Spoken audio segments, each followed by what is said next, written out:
Welcome to the Recovery Summit, Igniting a Collective Response to Recovery. This broadcast is coming live from the RI International news studio. And so with you today is myself, Joe Villarreal, and Vince Sabino. Vince, you want to say hi? Hello, everybody. I'm Vincent Sabino from Columbus, Ohio. Nice to see everybody today. Right. And so with that, let us get into some stuff. Right. So the whole reason why we're here today is for the International Overdose Awareness Day. Each year, there's millions of people who pass away due to overdose. And this is just one of those days that we take a time to remember. More than 932,000 people have died since 1999 from a drug overdose. In 2020, 91,799 drug overdose deaths occurred in the United States. And Vince, correct me if I'm wrong, but that's roughly 251 per day or about 10 per hour, correct? That's correct. And, if this, if we're doing this presentation over a course of 4 hours, we can expect that 40 people will pass away due to overdose. And this is why we're here. We're here to celebrate those who have lost their lives, and also to remember those who have lost their lives, and also to celebrate those who are in recovery. We also wanted to point out that International Drug Overdose Day was founded in 2001 by Sally J. Finn from the Salvation Army in St. Kilda, Melbourne, which is in Australia. So we want to just talk a little bit about the Zoom rules, and we'd love to hear from you. So please, if you are if you're here, please feel free to use the chat feature. We will be responding. Somebody will have a snarky comment, I'm sure. And we want to make sure that we have some fun and also have some really meaningful dialogue there. And if you haven't done so already, please mute yourself. As much as we'd love to hear from you, we also want to make sure we hear our presenters, and of course, Joe and I. So we don't like the competition. And then also, for those that are kind of new to Zoom, you can also go down to the bottom of the Zoom, and you'll see the little button for reactions. And if you want to give us a reaction any point throughout the day, like some of these, and if we say something really funny or not really funny or sad, you can use this little emoji. So please feel free to let the speakers know that you are with us today. So Joe, would you like to read the learning objectives today? Yes, I will, of course. And so really, why are we here? And why do we advocate? The learning objectives for today's event: to provide education of substance use disorders, specifically opioid use disorder, and the psychosocial impacts of addiction. 2, to discuss myths and stigmas associated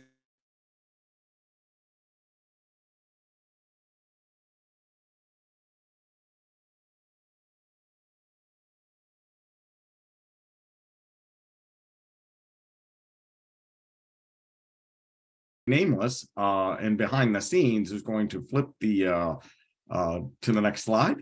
Yeah, but it's going on anyways. It's to present legislative updates from across the country, advocacy opportunities, and tools needed to promote change where you are. And finally, provide voice through advocates and individuals with lived experience to shape the future of care in our communities.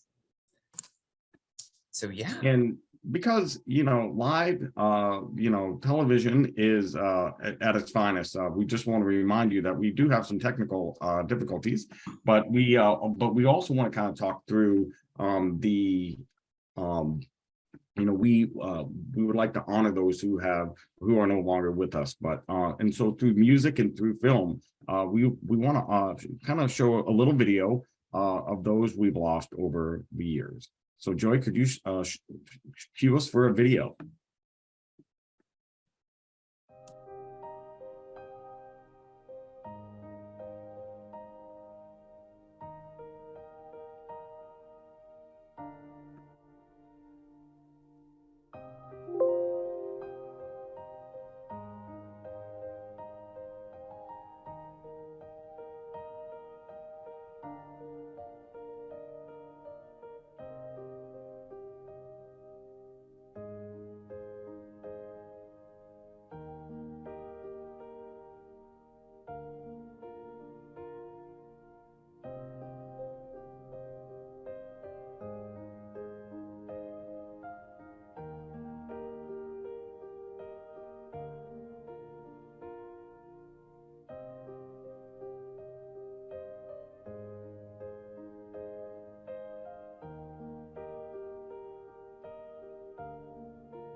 saw their deaths, we were shocked and we were saddened.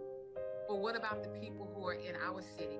You might not know their names. And just like we look at the pictures of Anna Nicole Smith, Michael Jackson, Prince, who all died of overdose. It might not have been fentanyl, but they died due to drug overdose. They were talented and gifted, and so were the 136 people that you see that have already lost their lives here in East Baton Rouge Parish. They're not just addicts, they're people, and they matter.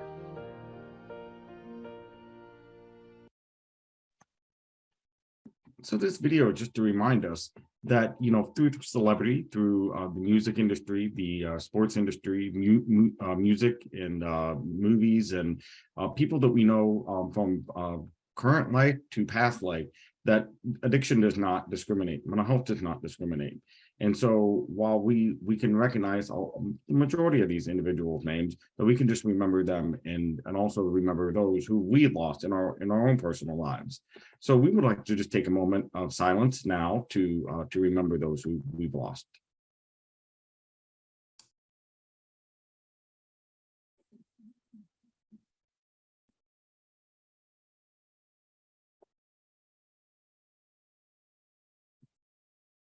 Thank you. Joe?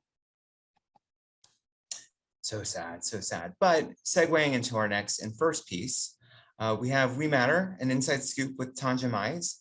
Tonja is an ordained minister, community activist, peer counselor, veteran, subject matter expert in mental health, untreated trauma, and a faith-based approach to substance use recovery, and is counsel for the community-based and system approaches. Hey guys, thank you. This is Tonja Myles here. I am live on the streets of Baton Rouge, where today we are celebrating International Overdose Awareness Week. We are right now on the street. We're talking about 4 peer support specialists who are out on the street in those hot spots where drug overdose happen more in Louisiana, and we're providing resources. We're providing hope. We're providing rides. We're providing anything that they need to help them to get into a place where they know that recovery is real. So this area that we're in, this was the area where we have seen the most opioid overdose in our community. But can I tell you, because of the work that we've been doing in the past year to 6 months, when it comes to going to those areas, working with law enforcement, working with businesses, with faith-based organizations, we're actually seeing a decrease in opioid death right here in Baton Rouge. Is that good? Yes. Do we still have a lot of work to do? Absolutely. But we're going to continue to push out resources, to push out hope, to get the message that recovery is real, and that we know that fentanyl is no joke, but we also know that as we work together, particularly as peer support specialists, we're out here letting people know that if we did it, they can do it. And so we're just super excited about this day. We know that it's going to take all of us working together all across the country like we do at RI. And so we're just excited that right here in Baton Rouge, we are making an impact.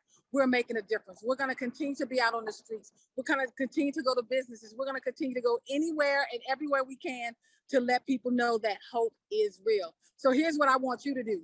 I want you to do the same. We can do this. At the end of the day, we can reduce overdose deaths, not only in our community, but in our country. So we're real excited out here in Louisiana as well. We know that you guys are. Even though this is a serious day, it's also an exciting day because we get to work together to save lives. Back to you guys in the studio. Thank you, Tonja. And wow, how about that for some energy to kick us off? So thank you so much for joining us from Baton Rouge, Louisiana, with some really good news. So thank you, Tonja. So next, we're going to talk a little bit about the RI International Opioid Consulting Team. Just a reminder that this episode of the summit is brought to you by this very team. So we want to celebrate them and also to be able to introduce them. Or actually, I think we're going to talk a little bit about the RI mission statement. Joe, you want to kick us off there, please? That's right, Vince. Before we can really get into talking about the core team members that have really, really revolutionized how we are treating on the scenes, as Tonja has stated, we did want to go over their mission. So RI International, the mission is to eliminate stigma, increase access to evidence-based treatment, increase awareness for the opiate epidemic, and promote cutting-edge programming. We are so excited to bring you more tools and resources as you do our part in addressing the opiate epidemic in 2022. And so with that, there are three parts that are significant. It's access, addressing barriers, including transportation, insurance, fees, bias, disparities, legal systems, and lack of providers, clinical fit to need, OTP, OBOT, inpatient, integrated health approaches, improving flow and handoff, and assessment tools. And then finally, the third part, recovery focus, it's evidence-based therapies, collaborative care, peer supports, and engaging families and natural supports, Vince. And so with that, we do have the team. And so that includes Susan Cornett, RI International's Program Director of the Cumberland RRC, Joy Brenson Asubaga. She has a lot of credits, but she is RI International's Vice President of the Southeastern Region, Amy Jordan, the RI International Nurse Manager and Nurse Trainer, also for Cumberland. We also have Dr. Vince Cella of RI International. He's the psychiatric nurse practitioner. Whitney Abbott, behavioral health technician of RI International. Chuck Browning of RI International, the chief medical officer. Ebony Burton, therapist and qualified professional. And then there's some extra people, including myself, Joe Villarreal of the Jacksonville OBOT team, Dr. Kevin A. Huckshorn, Executive Vice President of the Northeastern Region, Jamie Sanchez, Quality Coordinator, Dr. Shana Williams, the nurse practitioner, so much more. And actually, I think up next, we do have Shana live to provide the name of vehicle giveaway. Shana?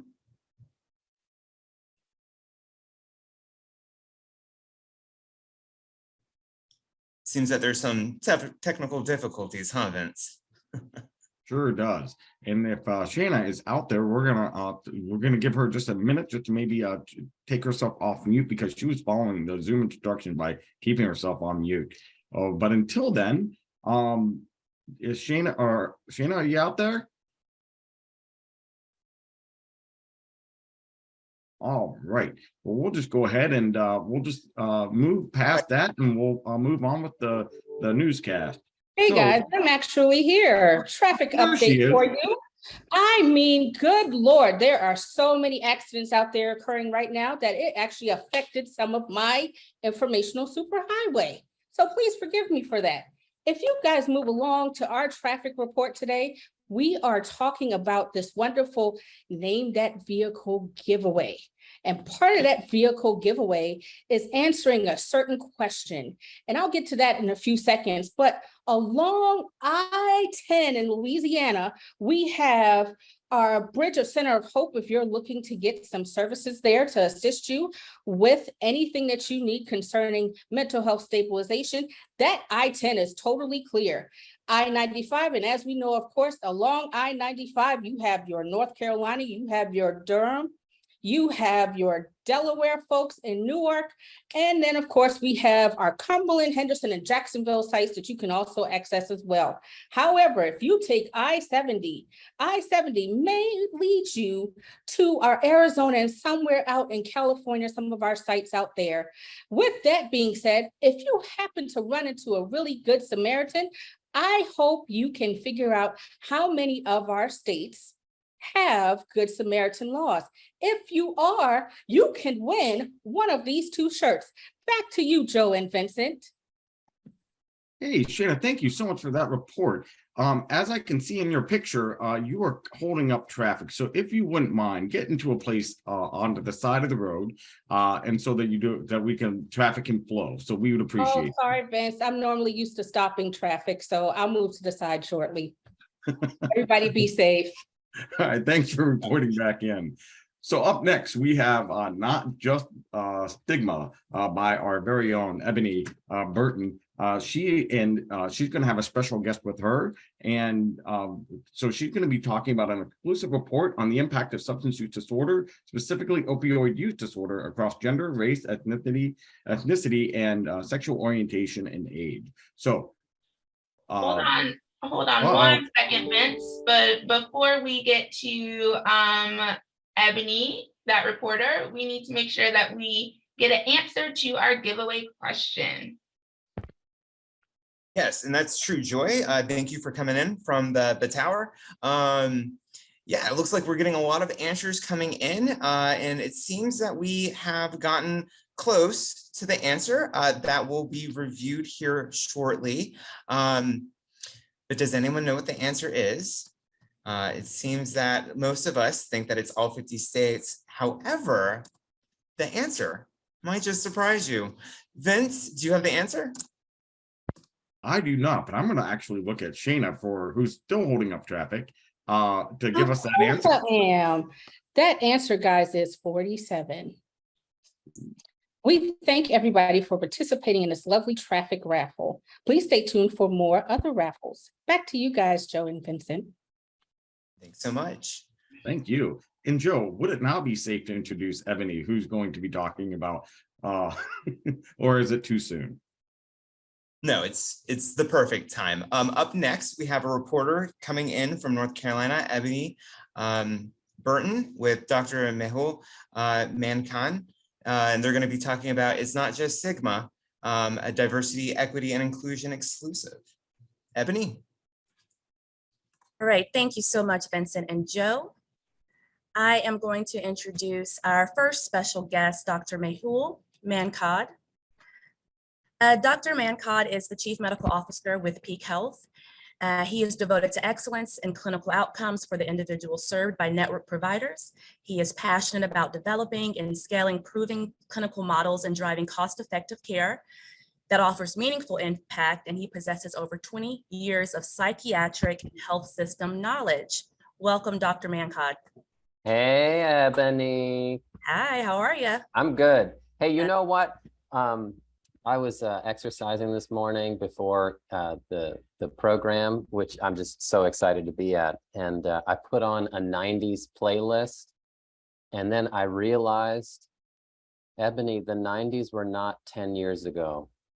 Who are you telling? As time progresses, I'm like, dang, I'm really hitting 30 soon. I know, Next right? year.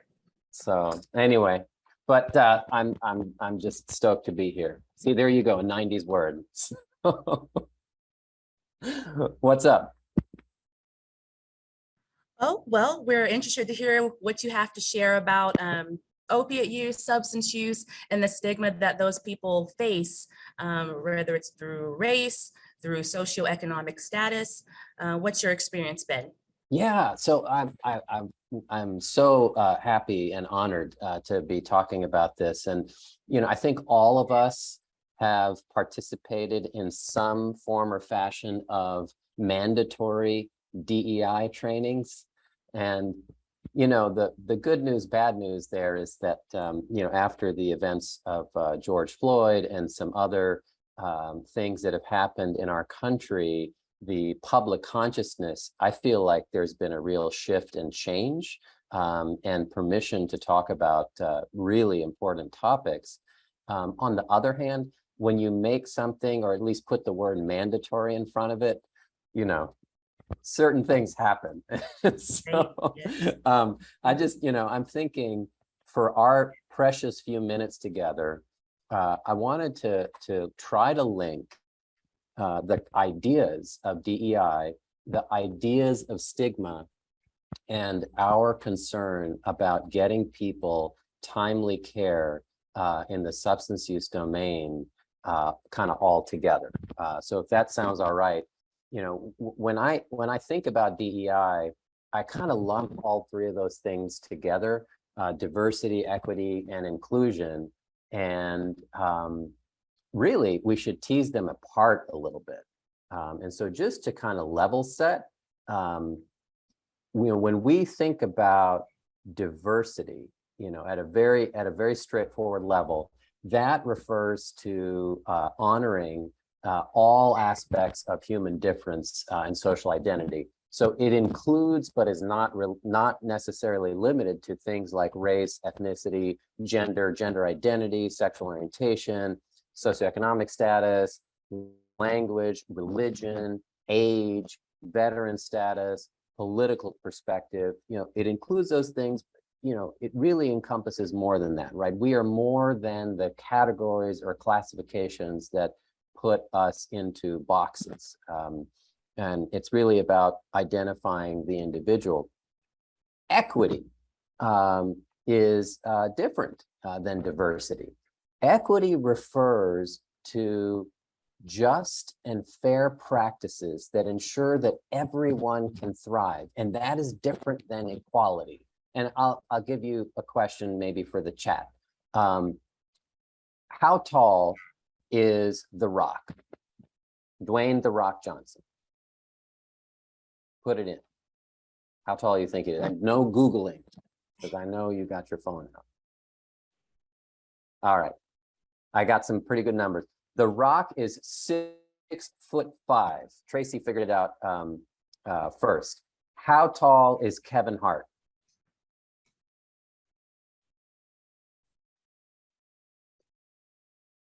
Oh man, people lit that up. I think did Tracy get that one as well?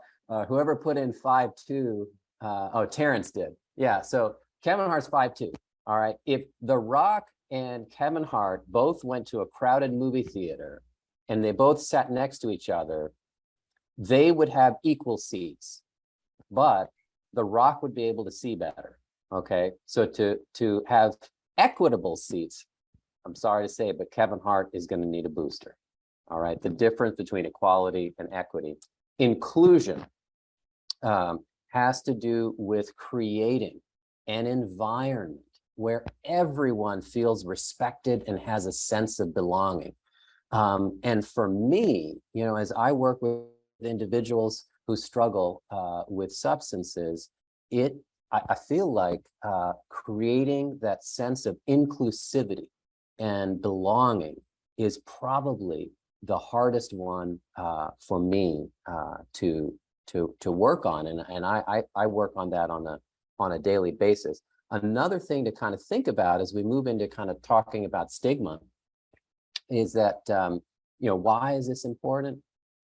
As so many of you know, 1 in 10 Americans at some point in their lives will struggle with using substances to excess, and it will impact them, and it will impact the people that care about them. But of those 1 in 10 Americans, only 1 in 10 will seek professional treatment. Now that's remarkable. That's something that I take home, and I wonder why that is. And in my opinion, stigma is a big part of that. When I think about stigma, I try to break it down into different types of stigma, and you'll see how this might tie into elements of D, E, or I. The one that we're most comfortable talking about is public stigma. And that has to do with, society's negative attitudes towards people who carry a label. So whether you are labeled as an addict, for example, or whether you are labeled as having some sort of serious mental illness, society has an opinion about you, right? And that opinion may be that you are incompetent, that you can't change, that you are always violent. The other kind of stigma that I think people like us that work in the community may not be as comfortable talking about is professional stigma, right? And that is stigma carried by healthcare providers or institutions that uphold old-fashioned beliefs and negative attitudes. It's easier to talk about how society views people with substance use disorders. It's much harder for us to look at ourselves in the mirror and think about our own attitudes and whether any of those need to be checked. The third kind of stigma, and this is the layer that I think public stigma and professional stigma really contribute to, is self-stigma. And that is where the individual who is struggling with a substance use disorder views themselves with all of that extra guilt and shame and negativity. Because for years, maybe, they have been getting these messages piled upon them from society and maybe from us. So those are the elements that I think about. So the D, the E, the I, and then public stigma, professional stigma, and self-stigma. I think there is a question in the chat from Joy. What are the systemic impacts of stigma and impacts on DEI? That is a great question, and there actually has been some research into that topic.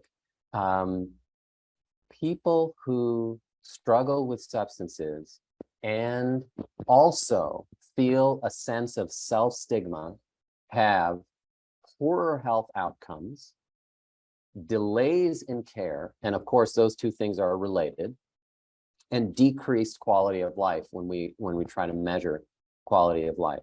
And for things that the bean counters care about, those delays in getting care early, as you all know, through your lived experience taking care of this precious group of folks in our society, that leads to an increase in rehospitalization and more cost overall. And the reason that people don't come in, the number one reason is that the experiences they may have had, if they find those experiences unsupportive, do you think they're going to come back? And the answer from the research is no.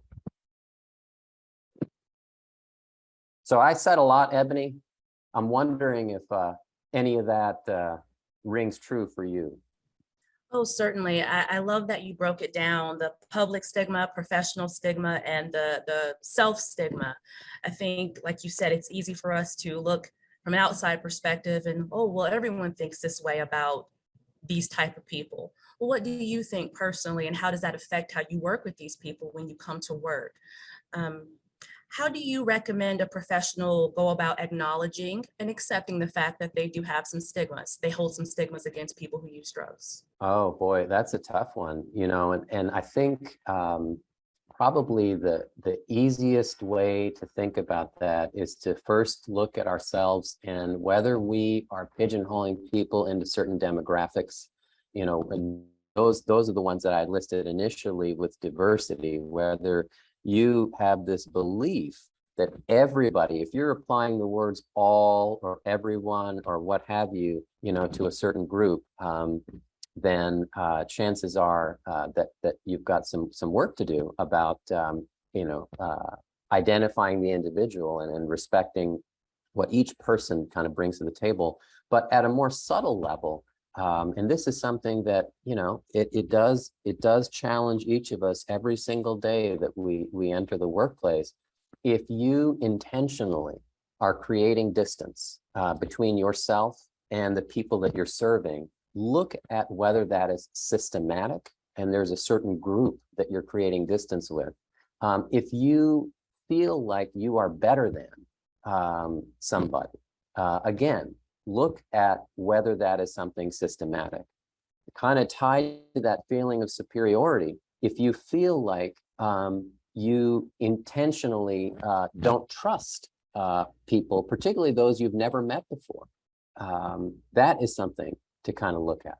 And then finally, whether you rely on kind of labeling or stereotyping before you really get to know anyone.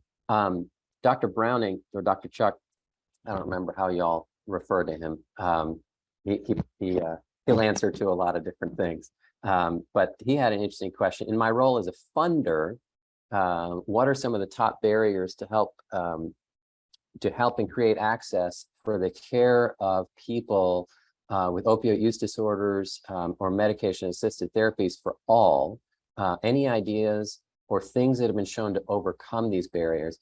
And Dr. Chuck is referring to this idea of low barrier or no obstacles to getting into care. And the newer concept of not having hurdles that are set up to hassle people if they're primarily there for medication-assisted treatment.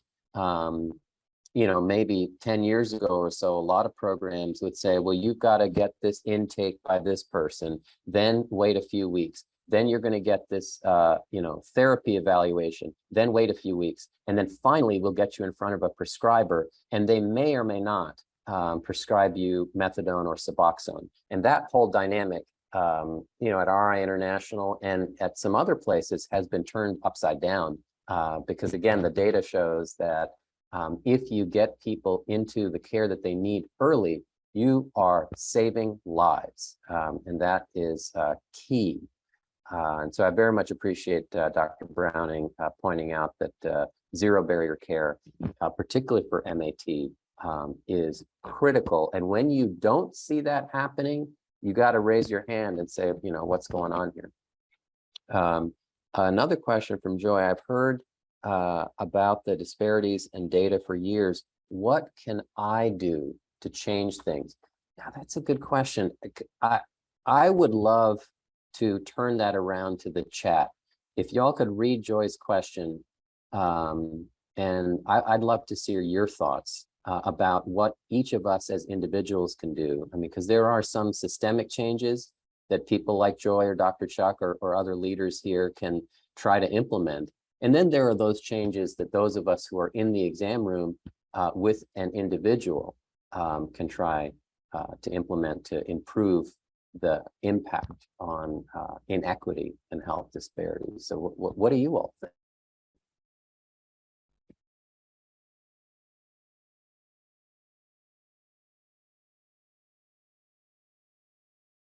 So Vincent is saying, change our language regarding individuals who are suffering from substance use disorders. I appreciate that. A few years ago, around 2013, maybe 2012, stopped using the term substance abuse and moved to substance use. And I think, even going a little bit further, and I'm curious what other people think, substance use or people with substance use problems is maybe more inclusive than substance use disorders. But I get it, you do have to put something in the chart and, bill and all of that. But substance use disorders is probably better than substance abuse.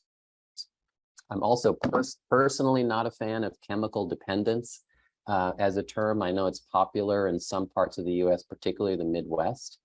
But I personally find it stigmatizing. Terrence has a nice term. He uses substance use challenges. Courtney is saying that constant self-evaluation and continued engagements such as this. And, I like this idea, Courtney. And the other thing that I'll do, if I remember, and I don't think I do it enough, is to ask the person that I'm serving if they feel like they are being treated justly and fairly. What a simple question, but it takes courage, I got to tell you, both for you to ask and for the person you're serving to give you an honest answer. And that takes trust. But those are some of the best learning opportunities for me, is when someone says, I don't think I'm being treated justly or fairly by you, doctor. And that hurts, but that's where I can improve. I think that's awesome. Great answers from our studio audience. I love that you said serving, because that's what we're doing here, is we're serving others. I think a lot of times as professionals, we come in and, we're here to fix and do what we know is best, but it's a partnership. How can I serve you? What do you need? I think that's great. Yeah. Monica is saying language is critical. Substance use is frequently a reaction to trauma. And that's a great point. What my daughter, 16-year-old, wiser than me sometimes. She thinks she's wiser than me all the time. We're not going there. But she says, don't compare your insides, other people's outsides. Really, all you can see are people's outsides. And so if the phenotype, if all you see is someone who is recently homeless, using substances, angry, and reactive, and they're coming in, and that's what you're getting is all of this. You really, until you get to know them, have no idea what they have been through. You have not walked an inch in their shoes.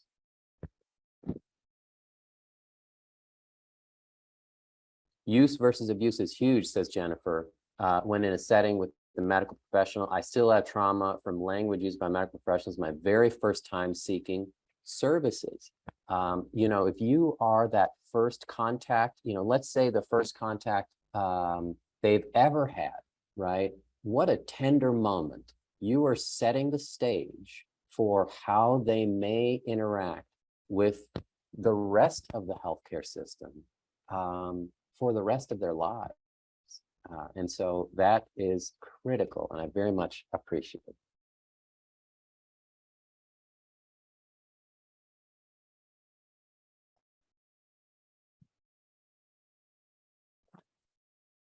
I also want to call out the Monica Walden made a good point. She said, when we know the story, the behavior makes perfect sense. And what that for me tells me is that when we can invite somebody in to share their story and to and invite them into the helping process, you know, that's when change can happen, and there's trust. So thank you, Monica. Right, that's a great point. And tying that back, Vince, to the concept of DEI, I think, at least for me, there are certain types of individuals where I feel very comfortable making them comfortable.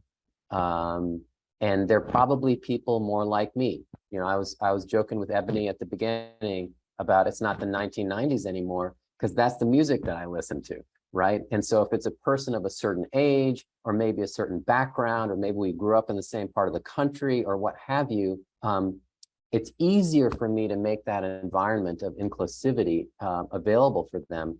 The real challenge, and this is part of the reason we do the work that we do, right? Every day is unique. If you wanted a job where you just sat in a cubicle and just, you know, clicked boxes all day long, then you'd be doing something else.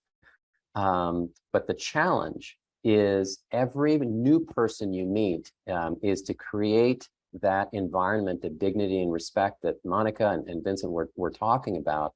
And sometimes it's just like it's effortless for you, and sometimes it's a challenge. But that makes the work spicy and interesting. Dr. Mancod, in an ideal world, what would equitable care look like for people who use substances? What would be the first? Where would be the first place to start? Oh, wow. So, you know, I currently work in a startup organization that is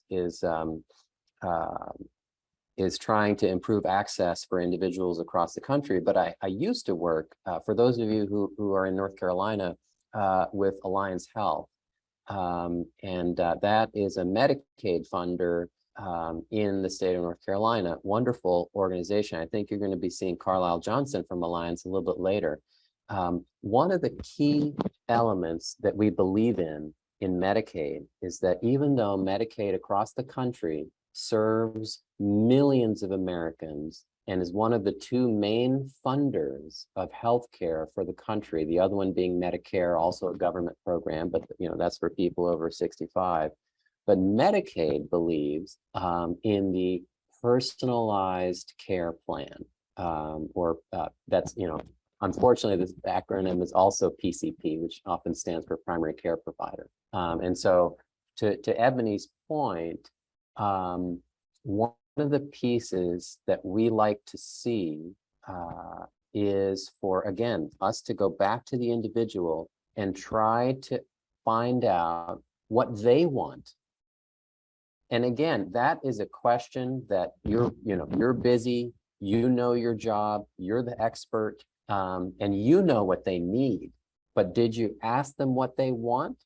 And if you've had training in motivational interviewing, and I don't mean mandatory training, I mean you actually wanted to go and learn MI, then trying to figure out what the individual wants and then tying it to what you know that they need, when you get that right, it unlocks everything.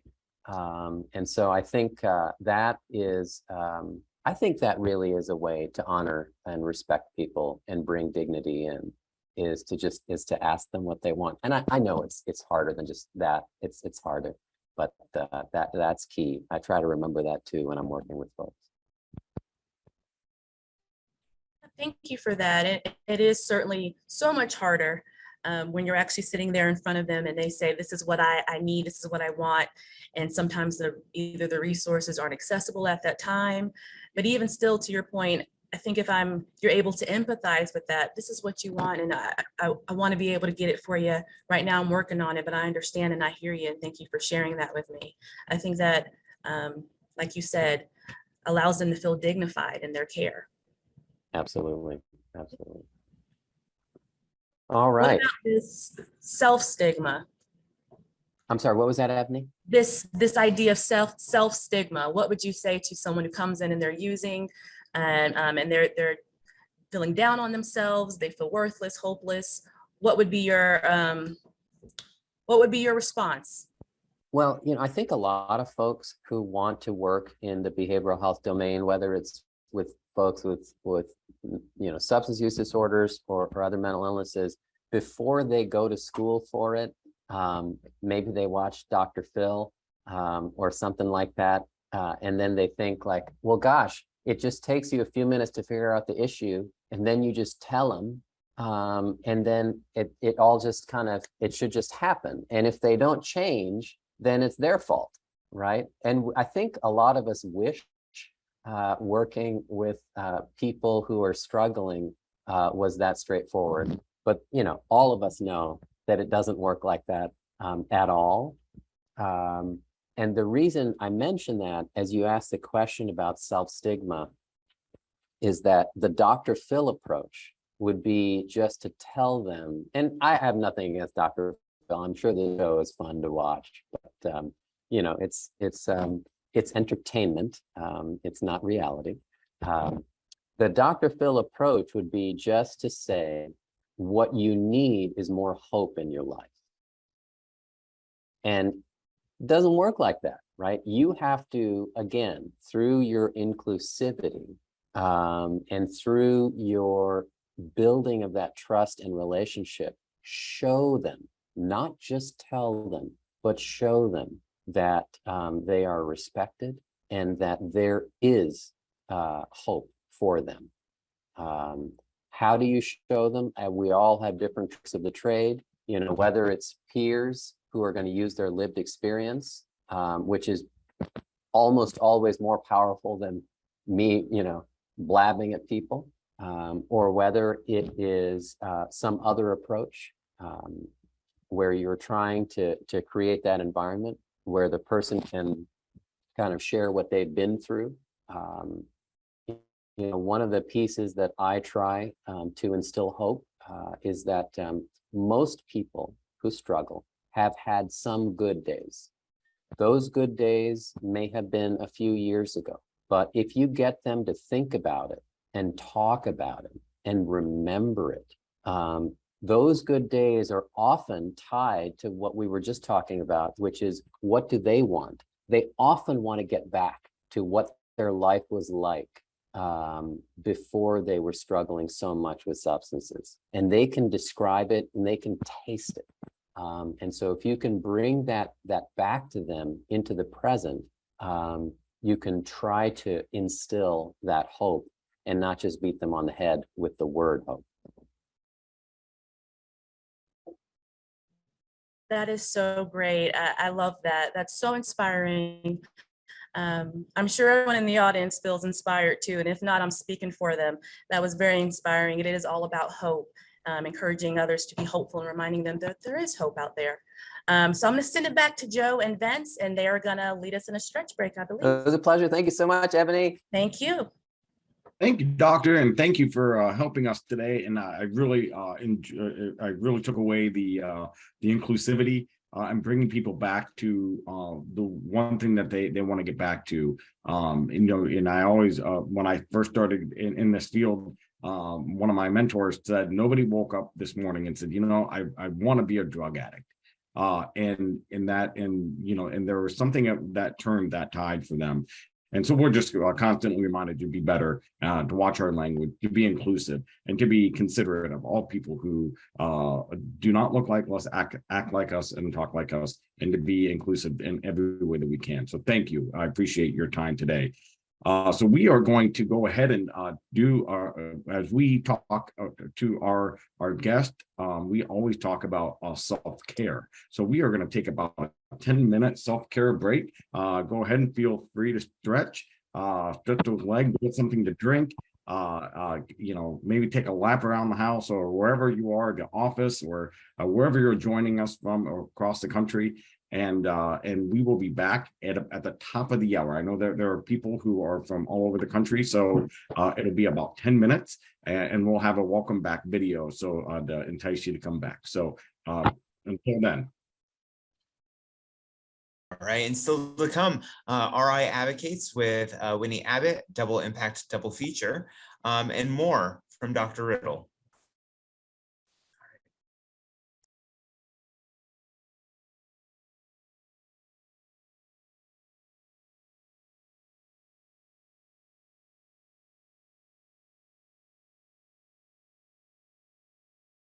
Welcome back to RI International's International Overdose Awareness Day event, igniting a collective response to recovery. If you're just joining in, Vince and I are here reporting live in the studio. And up next, we have Whitney Abbott on location in North Carolina. Whitney?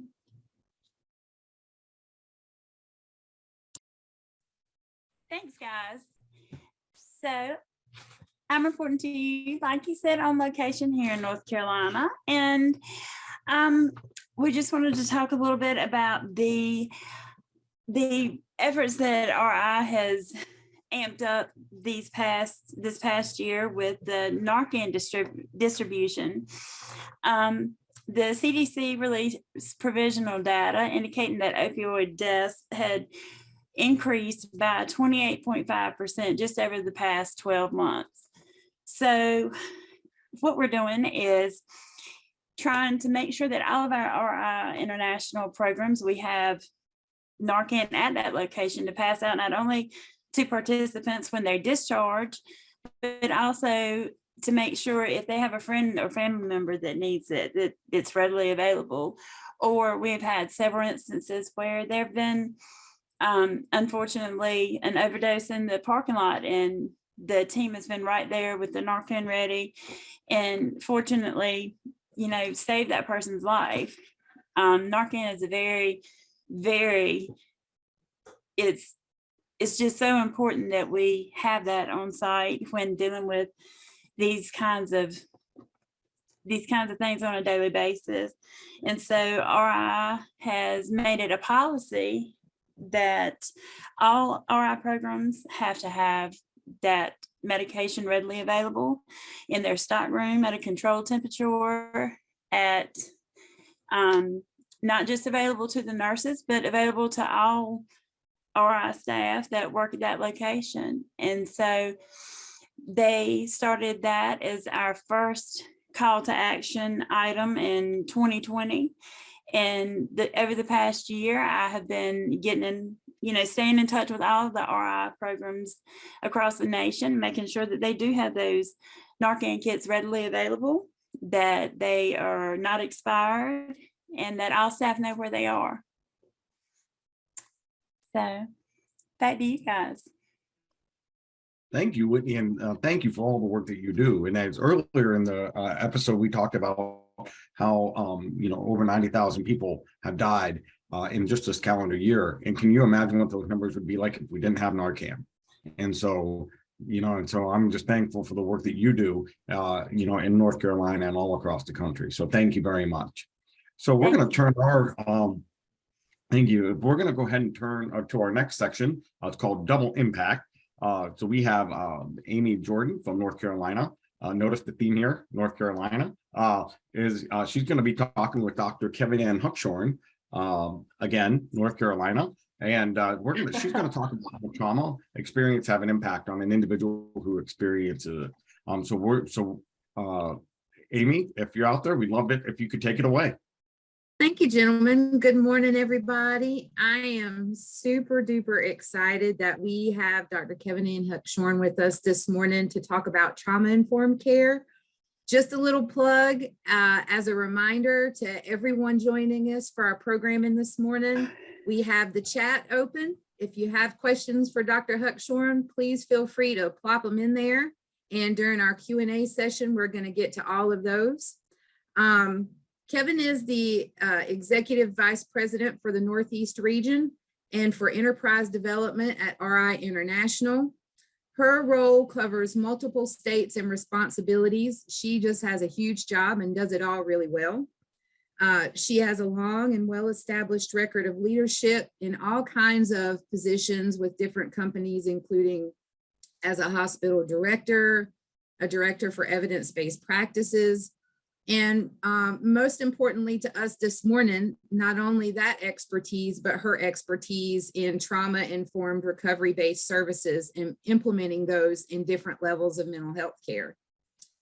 She's licensed and certified as a mental health nurse, is a substance abuse clinician, has decades of professional frontline experience in behavioral health. I can't say enough wonderful things about why we're excited to have her with us this morning.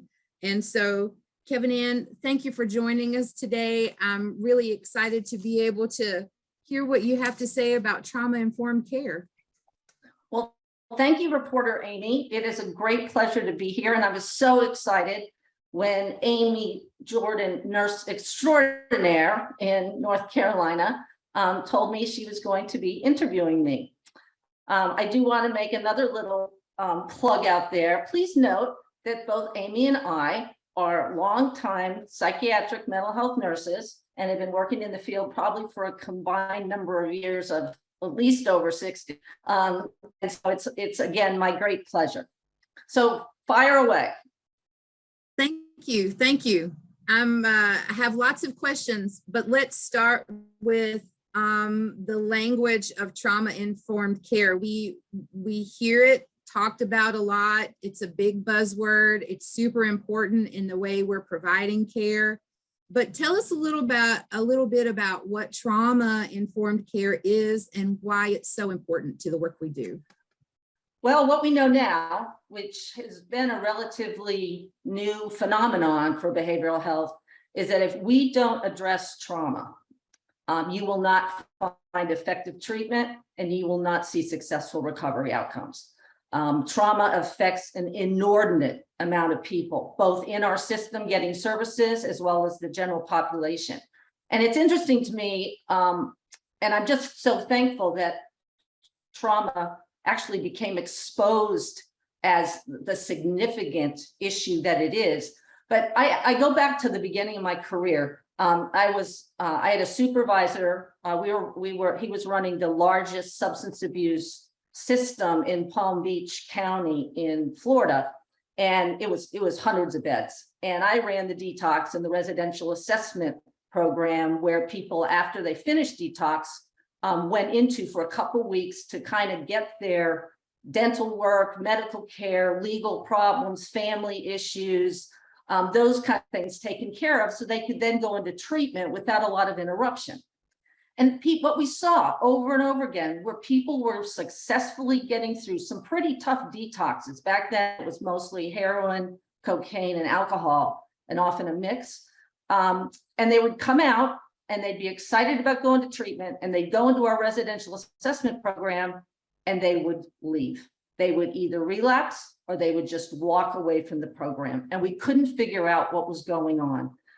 They would get very reactive. They would start fighting amongst each other. They get a phone call, and for whatever reason, they would just leave. And we couldn't figure it out. One of the first things we did was take it from being co-ed to single sex, and that helped a teeny bit. But when I left that program, we had never ever solved it. So the other thing that my boss back then said always stuck with me, and I think really helped me understand the issue of trauma, was that all behavior has meaning. It has meaning to the person who's demonstrating that behavior, whether we understand it or not. It may seem to us to be completely aberrant, antisocial, shoot yourself in the foot kind of behavior, but it has meaning for that person. So when I then went to NASHBID, and that was in the 2000s, we still did not have answers to why people we were losing people in substance abuse systems, and we were losing people in psychiatric care systems, and people were having a real hard time following treatment plans, even when they had written them. So when I got to NASHBID, two interesting parallel issues emerged then. And the first was the issue of restraint and seclusion. Up until then, nobody had paid much attention at all to the issue of restraint and seclusion.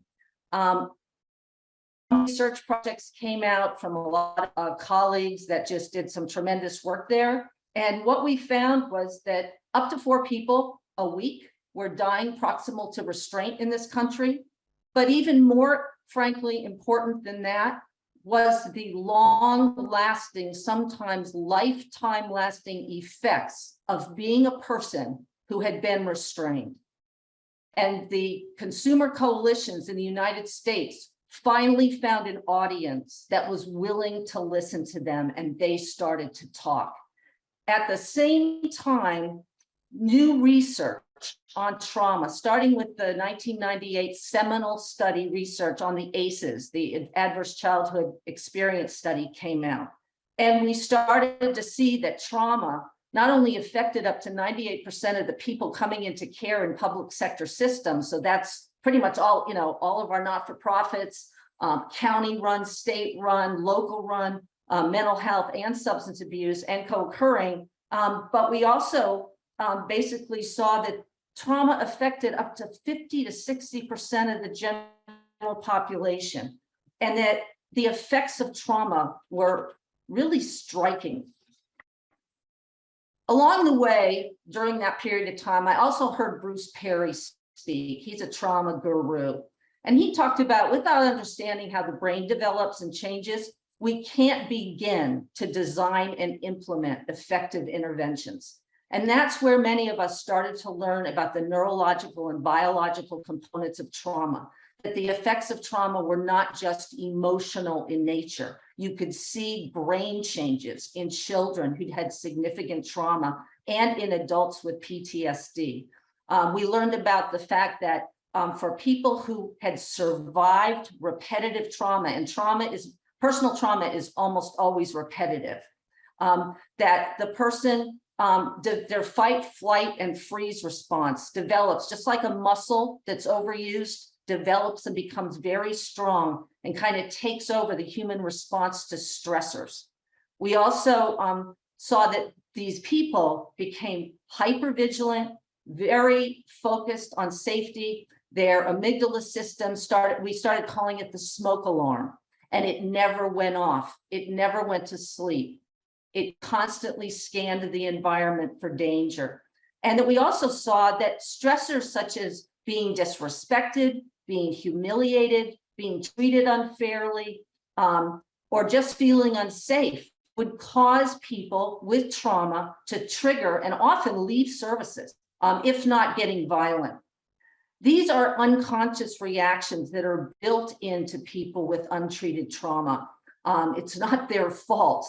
And what we found, especially in the mental health arena, was that a huge proportion of people who were being restrained were trauma victims and were merely responding to external triggers and doing what they'd always done to stay safe. So with respect to substance use disorders, how trauma affects folks that have those challenges, well, we know now that between 25 up to 75% of people who have survived traumatic life experiences report problematic substance use issues. You cannot separate substance use disorder and trauma. The correlations are way too strong.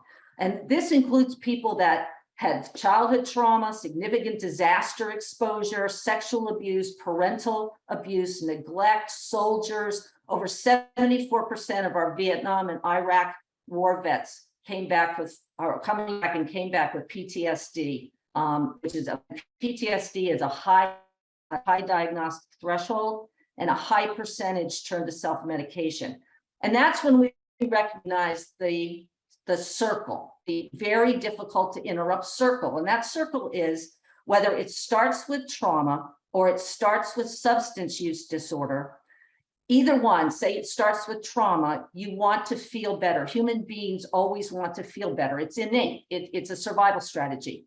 And usually we find out very young age that using alcohol or drugs makes us feel at least temporarily better. However, the effects of alcohol and drugs then lead us into experiences and poor decision-making that then cause more trauma, that then cause more substance use, that then cause more trauma, that then cause more substance abuse. And the same pattern happens if the person starts out, having a football injury and getting addicted to opioids, and then they end up being traumatized because of those results.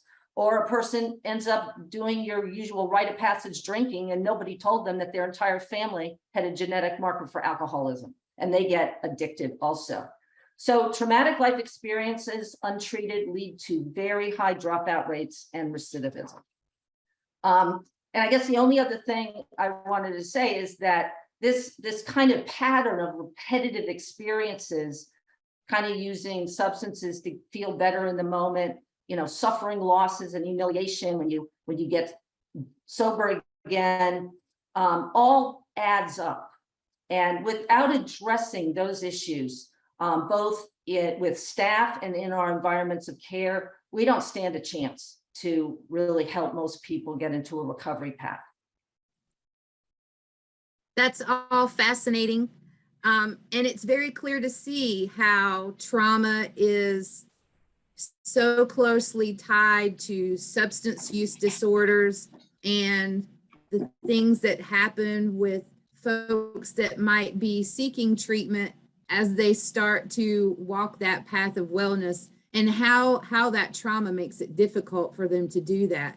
So with your level of experience and knowledge, talk to us a little bit about the role of staff in the clinical space and how they can help address these traumas, these life experiences in the context of people seeking help for not just the trauma, but the substance use issues that they're struggling with.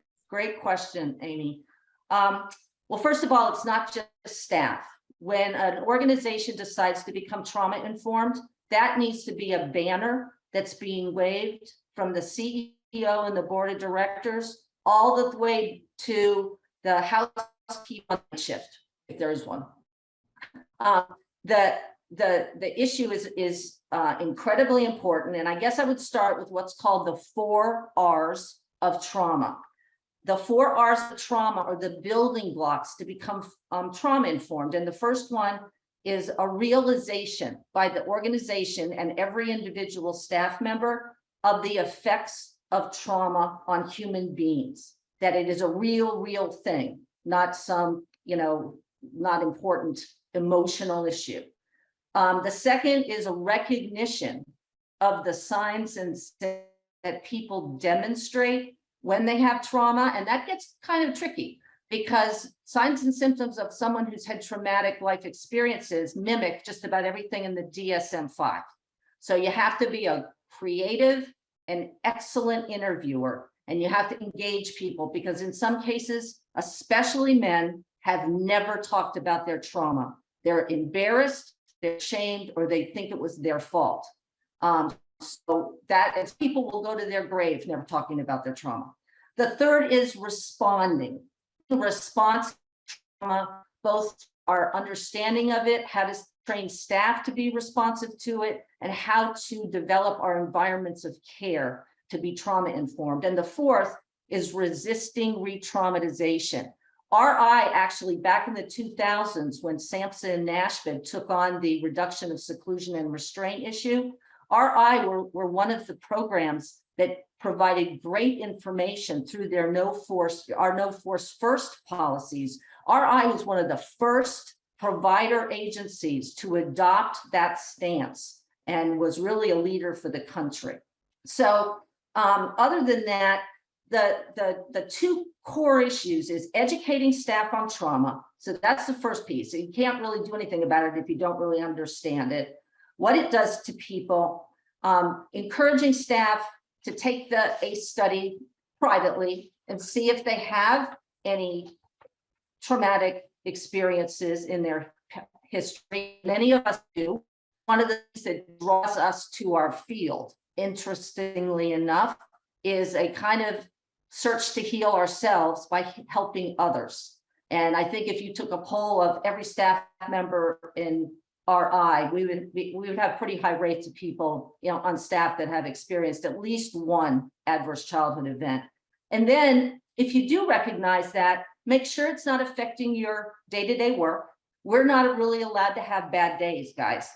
We're being paid to have good days so that we can provide great service to our guests. And so if you're human and you're having bad days, for gosh sakes, reach out to EAP, talk to someone about it, because it's really normal and natural. We do really hard work and it can trigger our own issues. So we as an organization obviously can't treat our staff, but we want to make it facilitate people getting the services and care and learning how to provide self-care to themselves. Because again, the work we do really, it's hard. And then last, I would say is, not last, but another important key piece here is making sure that our supervisors are using trauma-informed, strength-based supervision approaches. And from what I mean, there's always room for improvement in there, but RI again has, it's one of the reasons I so wanted to come work here, was because we pretty much treat each other very kindly, which is not very common. So next question. So you've pointed out some things that are really important considerations in determining how we interact with guests and kind of how we make sure that as providers we're insightful about ourselves and our own thought processes and the things that drive our behavior in the background. Do you think that there are any other really important factors in the provision of trauma-informed care services for our systems? Yes, and I'm so glad you asked that because I was going to bring it up anyway. Yes, the first, other than the 4 R's and having staff all understand the basics of trauma, customer service and peer-powered staff are critical to provide trauma-informed care. And the reason that is, first of all, is that our peers, the peer workforce, have firsthand knowledge of trauma experiences and recovery from those, and often a multitude of other issues. They are our role models. Peers generally have learned to navigate recovery, and that has not been an easy path. They know how to develop wellness recovery plans. They know how to work those plans. And they can teach us. I've learned more in my life from my peer colleagues than I've learned from all the millions of years I spent in school. I have learned more from people like Lisa, Gail Bluebird, Judy Chamberlain, Joe Rogers. There's so many people that have taught me about what real customer service means, what respect means, what valuing and providing options and choice. Giving people voice. In my personal opinion, if the whole country staffed their behavioral health organizations with 60% of peers, seclusion and restraint would basically disappear. And our recovery outcomes would be much better. So absolutely. And I mean also not just peers in mental health, but the whole sponsor movement that AA and NA started, which were really our first paid peers in a way, because that was like 100 years ago when they were working. And I learned so much from those folks that we now call recovery coaches. Also, other pieces are things like sensory modalities that we haven't really yet introduced to RI. A little bit we have, but those are extremely important to help people learn how to self-regulate, because as you remember, tying back to that dysregulated fight, flight, and freeze response system, people with significant trauma often need to relearn or learn from the very first time on how to self-regulate emotions and bring their cortex back into play so they can make better decisions instead of bypassing that and reacting. And there's all kinds of ways now. A lot of people have gone before us and done this work. Another is, avoiding coercion, listening to people, immediately responding if a guest needs something, using our skills as behavioral health professionals to constantly scan our environment and look for those nonverbals that are going to tell us that a guest is not having a good day or a colleague is not having a good day. Because a colleague not having a good day can trigger a guest that isn't having a good day and vice versa. So we all need to be watching our environment like that and supporting it and looking at our environment like a system. I always look at our system, our behavioral health systems. I always think of it like a waterbed.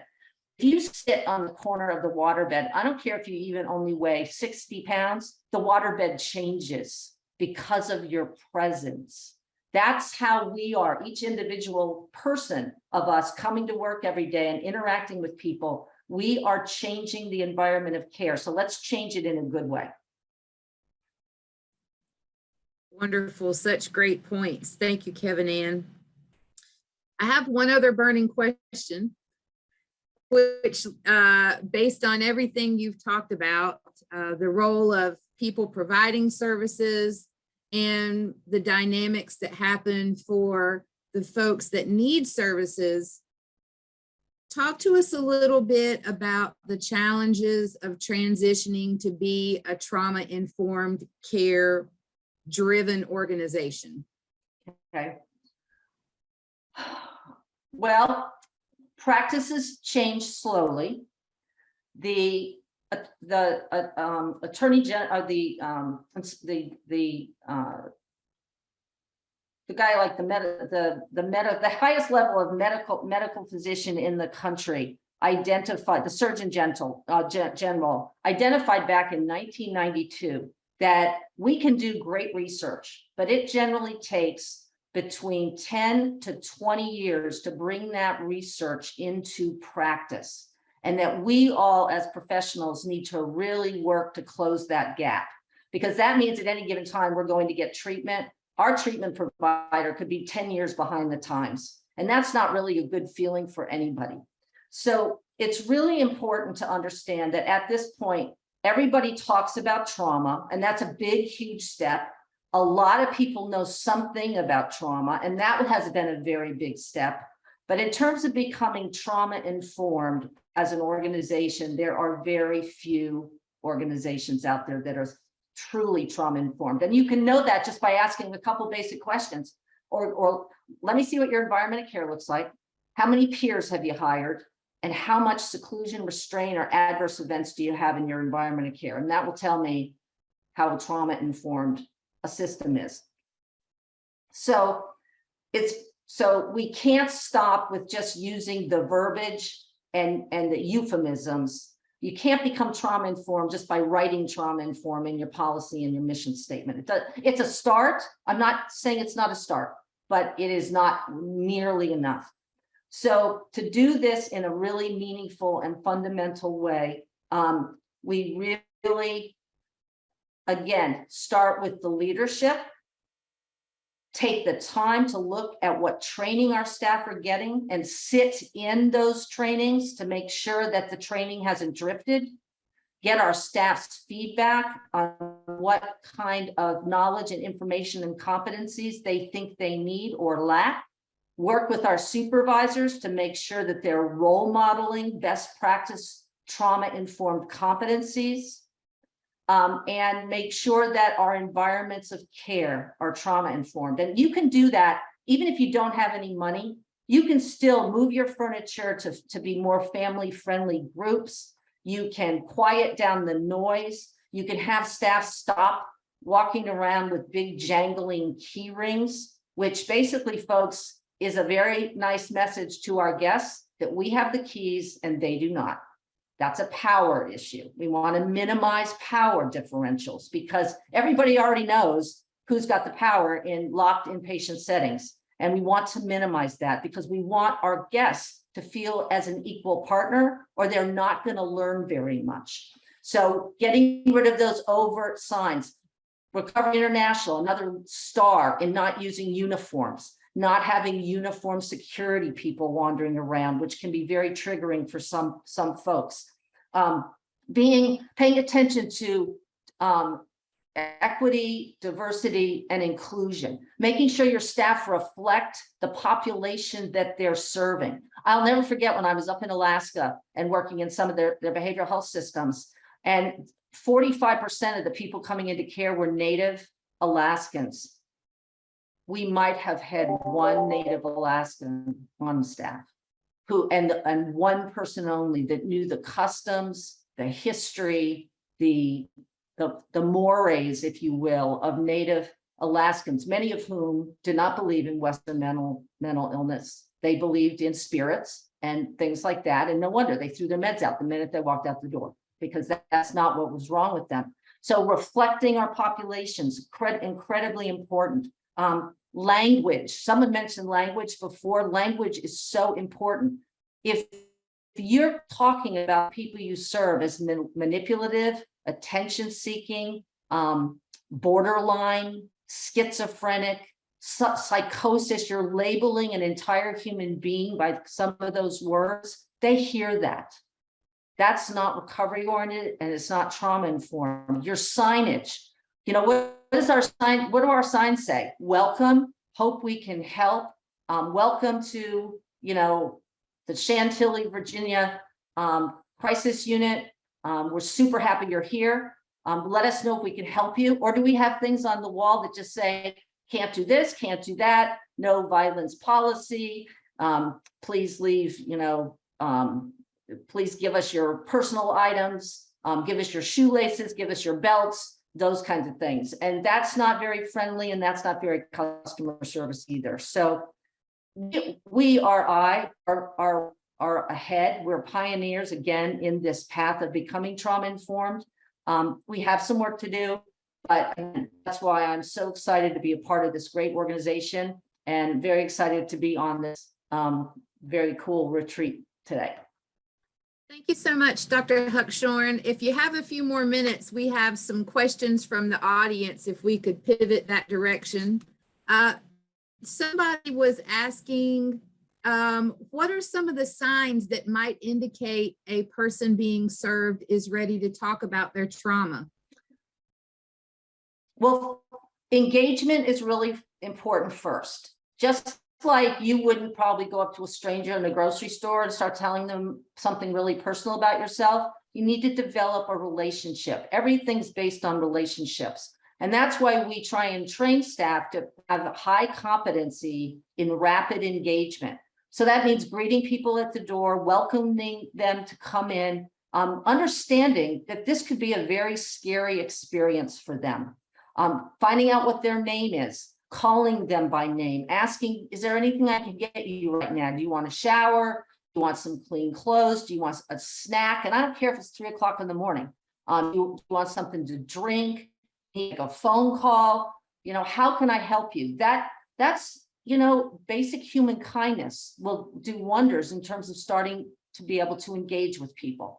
And once you have that relationship and the person recognizes you as someone who cares about them, that's a good time to start and saying, you know, what brought you here? Tell me your story. Many of the people we serve, the guests we serve, no one ever asked them to tell us their story. And so it's all bottled up inside. Most of the time, staff are too busy. You know, I'll come back, I'll talk to you in a minute, and then they never come back.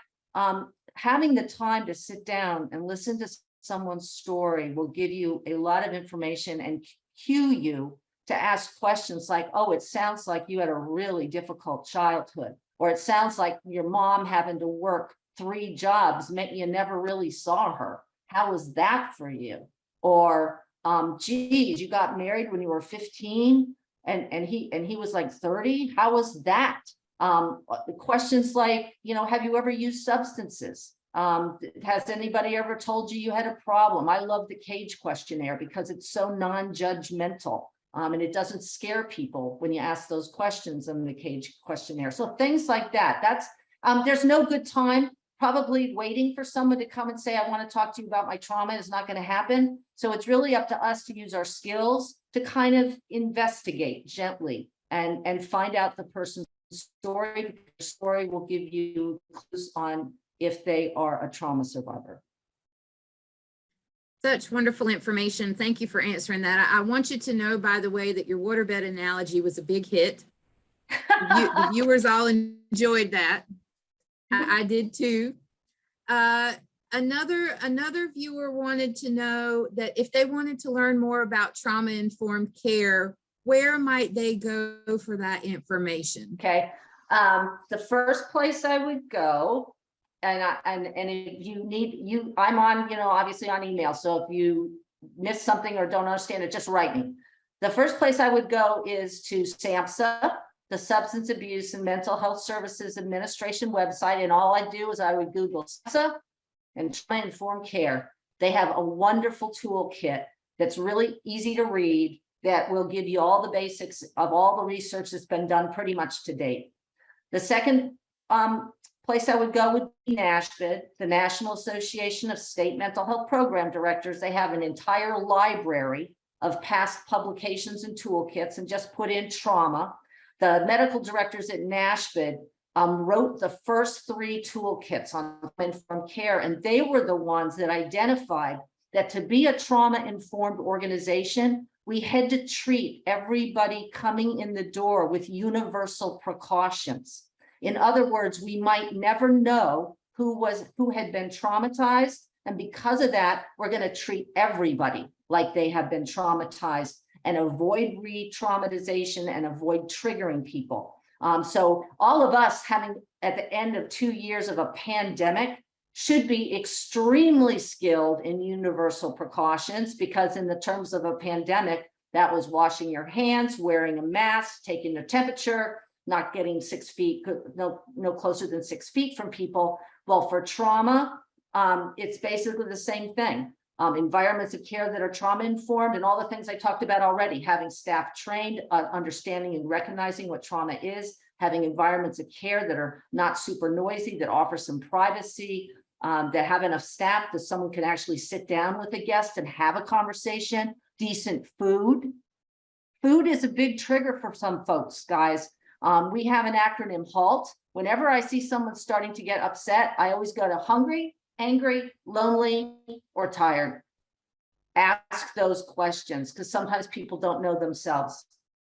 So, so I guess that's kind of, and then there's also a federally funded organization of over 40 universities who run the National Child Network on Trauma-Informed Care. It's called NTIC, NTIC, and they are doing, they get funded to just do research on trauma. So those publications come out every year. That is more focused on young people, children, even infants. But that's another resource. And to be quite honest, if you just go on to Google and Google trauma-informed care, you're going to have an avalanche of stuff to read. It's so good to know that those resources are out there for such a meaningful topic. And thank you for sharing all that with us. We have a couple of more questions, one of which had to do with some of the initiatives in RI specifically that are trauma informed. Can you talk a little bit about UCARU and what that is and why it's so important in us being a trauma-informed care driven company? Yes. I'm going to be a little careful here because UCARU has not been around long enough to have been researched yet, so it's a promising practice. I can tell you I was very drawn to it when I first heard about it, and then was involved in training about it. And part of that is very selfish. When I was at NASHBID, with regard to responding to the seclusion and restraint crisis in the country, and this was in 2001, 2002, our federal partners, Charlie Curry was the administrator of SAMHSA, came to NASHBID and asked us to develop a training curriculum to help states prevent the use of seclusion and restraint.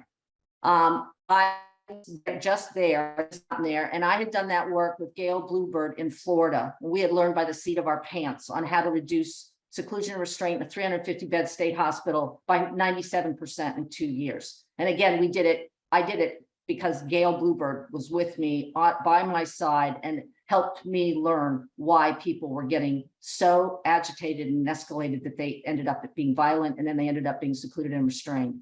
And with her help, we were able to turn that around. So when I was at NASHBID, we developed the 6 core strategies to prevent the conflicts and violence that lead to the use of coercive measures, including seclusion and restraint. So it's called, for short, the 6 core strategies. And we started training that in 2002. We trained it up to 2005. We were still training. SAMHSA came back and gave us $15 million. Actually, they gave it to Cambridge University to set up a logic model and a research program for 8 states and 43 facilities, child, youth, adult, and forensic. And we implemented the 6 core strategies in those 8 states and those 43 facilities. And at the end of the day, in 2012, the 6 core strategies was awarded the only evidence-based practice acknowledgement for a training to prevent violence. So one of the states and companies, large companies that we trained, me and my colleagues, was Grafton. Grafton is a large organization that serves young people, child and adolescents, mostly in residential treatment settings. And they did phenomenal work in reducing the use of seclusion and restraint. But one of the and using the 6 core strategies. But one of the things 6 core strategies does not cover was in the moment de-escalation, application of restraint, application of seclusion. And that's just not what the research did. But long story short, when Eucharoo was discovered and developed, Grafton took kind of their foundation from the 6 core strategies and then paired it with Eucharoo, which is the first and only completely defensive safety interventions that I've ever seen. It uses cushions that really are just designed to keep people safe. They're not designed as shields to like push people into walls. They're designed to keep us safe while we buy time to de-escalate. Because some people don't de-escalate in 3 minutes. Some people, it can take 45 minutes to an hour. The other cool thing about Eucharoo, well, there's a lot, but is that those cushions, they're not like kept locked up in some closet. And when guests see them come up, they go, uh-oh, like they see when a restraint chair or restraint belts come out. It's almost like a threat to the environment of care when you do that. With Eucharoo, the cushions are laying all over the floor. Anybody can use them at any time. You can lay down on them, you can punch them, you can do whatever you want with them, so that that program decontaminates them. So they're not scary if staff happen to pick up a pillow and start playing with it because someone might be escalated and they want to go get them and try and get them down the hallway to have a talk. So I'm also going to ask Dr. Mike, if you wouldn't mind unmute, if he wants to add anything about Eucharoo, because he's by far more expert than I am, because I've only gone through a half of one of the trainings. Thanks, Kevin. I'd be happy to comment. And actually, let me turn my video's on. I'd be happy to comment. I've actually personally seen Eucharoo make a dramatic impact on the floor when staff use it. I've seen it de-escalate someone who was potentially heading toward a restrictive intervention and completely avoiding it altogether. I think over time, as we continue to train Eucharoo, push its use in all of our facilities, I think we're going to see a dramatic reduction in seclusion and restraint. And we suspect that we've actually already seen that. But as you mentioned, we're being very cautious because the research is new. There's a lot of confounding variables, but we're going to continue to press forward. I think. Thanks so much, Dr. Mike. Yes, thank you, Dr. Mike, and thank you, Kevin Ann. I sure do appreciate your time today. It seems like there is a lot of very meaningful and broad applicability, not just to understanding people who are seeking services, but for the folks that are providing services to understand themselves and to set up spaces where care happens exactly the way we'd want it to, and sets people up for success instead of failure. Wonderful, wonderful information. And I do appreciate you spending this time with us today. And if we have any other questions, I don't see any. So with that, Joe and Vince, I'll turn it back over to the two of you. I just have one more comment. Go Yes. RI, go Northeast region, and go North Carolina, and go nurses. Thank you, Kevin Ann. And Joe, did you notice that she did not say go anchors of the RI summit today? I am personally hurt. You personally What heard were you- because you're in Ohio? Because we Yeah. know that that's not a real place. Yeah. Too many So- syllables or vowels. I mean, too many vowels in a word. Can't trust them. But with if you were following the bingo today, and if you had a waterbed analogy on your square, you can go ahead and cover it. Please, if you knew that was coming, congratulations. I had no idea the waterboards were going to be a part, or water beds were going to be a part of our day. So we are going to take another self-care break. We are going to have another wellness stretch break. So please go use the restroom. Please feel free to come back. We will have a fun. I won't tell you what it is, but it's going to be a fun video on your way back in. When we come back, we're going to hear from Dr. Mike.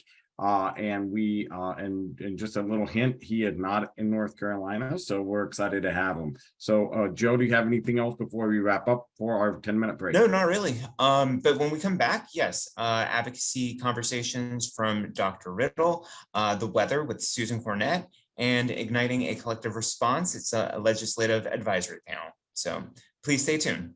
We'll be right back. We'll be back at the top of the hour. Up next, we have our field reporter, Dr. Mike Riddle.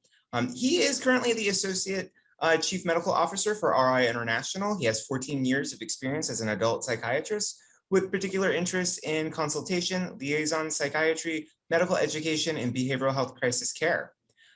Previous experience includes leading consultation liaison teams, providing inpatient psychiatric care, and leading an ACT team. To you, Dr. Mike. Hey, thank you for that great introduction, Joe. I'm reporting on site in Peoria, Arizona for RI International News while this terrible opiate epidemic continues to sweep across our nation. It really seems that the problem has only gotten worse with each new wave of the epidemic, starting initially with prescription opiates, and then as prescribers shifted toward other treatments and moving away from these medicines in clinical practice, we then saw a shift back to heroin. And now, unfortunately, with the addition of synthetic opiates like fentanyl and carfentanil. Opiate-related deaths continue to climb with more than 100,000 deaths in 2021, up from 69,000 deaths in 2020. So we're going in the wrong direction. And in 2020, synthetic opioids contributed to 80% of those deaths, and it's only getting worse. No community, neither urban nor rural, has been immune. In fact, in 2019, per the CDC, rural deaths temporarily surpassed urban deaths in California, Connecticut, North Carolina, Vermont, and Virginia. Both community types are being affected at an alarming rate.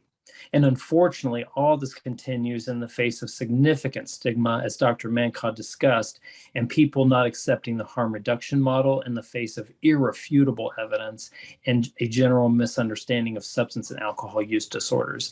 As we discussed, the stigma can really be broken down into multiple types: population, which would include public and professional stigma, internalized or self-stigma, and stigma related to public policy, often as a result of the first two. Population stigma affects the way individuals in our community receive those challenged with opiate use disorder and its associated treatments. For example, A study in New York City found that 74% of people perceive the opiate epidemic as a moral failing of society. Physicians today often see those with opiate use disorder as addicts, challenging, with MAT feeding their habit. In a California study completed in 2019, only 4% of potential MAT prescribers had received an X license to prescribe buprenorphine. This piece is getting better, but we still have a lot of work to do. Many people believe that opening MAT services in their community will decrease the safety of their community and their overall life in their community. Many sober living facilities refuse admission to individuals receiving MAT services because of rigid drug and alcohol-free standards as admission requirements, which includes bans on buprenorphine and methadone. So these are all super problematic. And then all of this results in a significant amount of internalized stigma, creating a profound amount of shame and self-doubt for people that are personally struggling with opiate use, resulting then in behaviors congruent with embarrassment and secrecy. People challenged with opiate use disorder often seriously consider the potential consequences of taking advantage of MAT, such as, will my home or my housing options be limited? Will my employment be limited? What will my family think? They think about these kind of things rather than the anticipated benefits, which again are profound. People hide when they're challenged with opiate use disorder out of fear, making assumptions they're going to be looked down upon. Those who are also challenged with homelessness, as I said, worry about limiting their housing resources. People worry about complications with future employers and struggle with the belief that they are a moral failing. Finally, stigma is baked into public policy as well. It's very challenging for businesses to license as MAT facilities. Hours of redundant clinical training are required for practitioners that seek the ability to prescribe buprenorphine, and the same rigor isn't required to prescribe other controlled substances that often are even more or significantly more dangerous, with buprenorphine being relatively safe. There's a lack of accountability on correctional systems that will not initiate MAT services for those individuals struggling with opiate use disorder because of complications pertaining to medication diversion, but also a lack of understanding and harm reduction, preferring full detox and then long-acting naltrexone as a replacement. Failure to fight stigma on all these fronts is catastrophic. So I'm here, though, with great pleasure to report that at RI, we're uniquely poised to meet these challenges and fight stigma head on while we continue to meet people where they are and utilize our unique talent for engagement and education. And we are doing it. So at one of our facilities, we've partnered with a community advocate to provision free hypodermic needles on Fridays to community members in need in an attempt to slow the spread of infectious disease such as hepatitis C and HIV. Our staff are partnering with local law enforcement to participate in CIT training for officers. We take that opportunity to ensure that first responders have an excellent understanding of harm reduction and medication-assisted treatment in the setting of opiate use disorder. And one of our sites at RI also has partnered with a local agency to help educate expecting mothers challenged with opiate use disorder regarding the importance of harm reduction, medication-assisted treatment, community resources, and to help dispel common myths about MAT in that population. And then leaders at RI participate in committees in the communities we serve to help allocate state funds and develop data streams to justify that allocation. And we're also networking at a provider level to explore potential partnerships, find ways to solve problems pertaining to individuals challenged with opiate use disorder, and to bolster community advocacy and education. These partnerships include primary care providers, county commissioners, and city council members. We at RI know that wins today save lives and change lives tomorrow, and we're going to keep fighting. Back to you, Joe. Thank you so much, Dr. Mike, for that report. Up next, we have Susan Cornett with What's the Weather Like giveaway. Susan is a duly licensed clinician and certified clinical supervisor who serves as program director of the Cumberland Recovery Response Center. She has worked in the field of mental health and substance use for the past decade. Susan, are you there? Coming to you live on location in Fayetteville, North Carolina. I'm Susan Cornett with your RI Weather Report. RI International is seeing recovery showers across the country in Washington, California, Arizona, New Mexico, Ohio, Delaware, Virginia, North Carolina, and Louisiana, with guests being served at their darkest hour of need. Mental health and substance use stabilization services are rolling in inpatient settings, and ongoing mental health and substance use, including medication-assisted treatment and outpatient settings.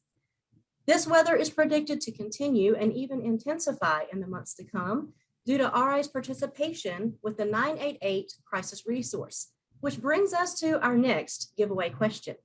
Please enter your answer in the chat box. The first person to provide the correct answer wins, and the first 15 to answer get their names entered in for the grand prize at the end. The question is, 988 is a national hotline that helps people who are experiencing which of the following? A, substance use crisis. B, medical crisis. C, mental health crisis. D, A and B, or E, A and C. Put your answer in the chat box.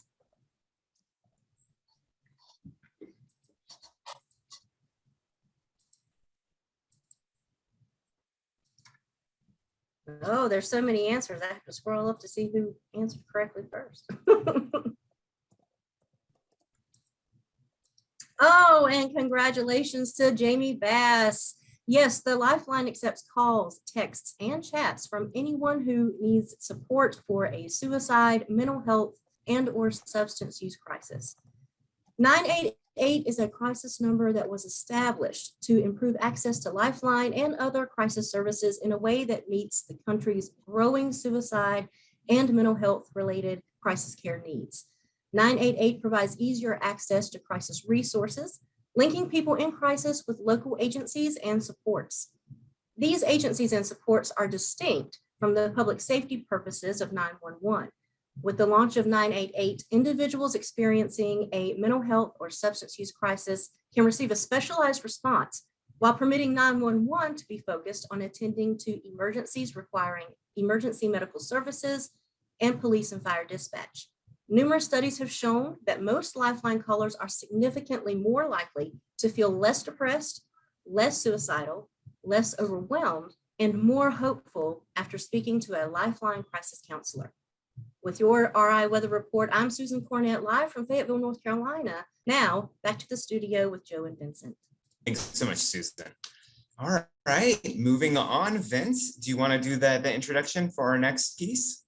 Sure. I'd also like to report that here in Columbus, Ohio, it is 75 degrees and 100% chance of awesome. So on next, we have our very own Vic Armstrong, who has quickly changed into his 1980 short shorts and is going to lead us in conversation about the Igniting the Collective Response, a legislative advisory panel. So Mr. Armstrong, are you out there in your short shorts? If not, we will be sorely disappointed. Vincent, I am here and I have a new attitude. Hello, everyone. I'm Vic Armstrong, and welcome to this week's edition of Strong Conversations, where we talk about the issues that matter to you. A topic this week, igniting a corporate response. We have a legislative panel, and I am joined by three very distinguished guests. So let me introduce my guests who will be joining me in this conversation. First, we have Al Guido, who is President and CEO of Guide Consulting Services. We also have Carlisle Johnson from Alliance Health in North Carolina. And we have Audrey Wheeler, who is the Policy Associate at Guide Consulting Services. So welcome to my distinguished guests. And let's get right into this very important conversation. I don't see Audrey. Is Audrey with us? Yes, I'm here. Welcome. So let's get right into this very important conversation. Al, I want to start with you because we know that drugs and opiates in particular are a national concern.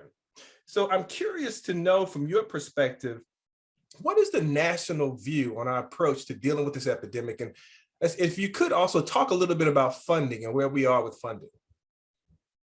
Vic, thanks so much, and thanks for letting me participate today. So I wanted to take just about 10 minutes to respond to your questions, Vic. And I want to start with basically the national response to the opioid crisis. And let me just sort of back up a little bit and build on Dr. Mike's presentation.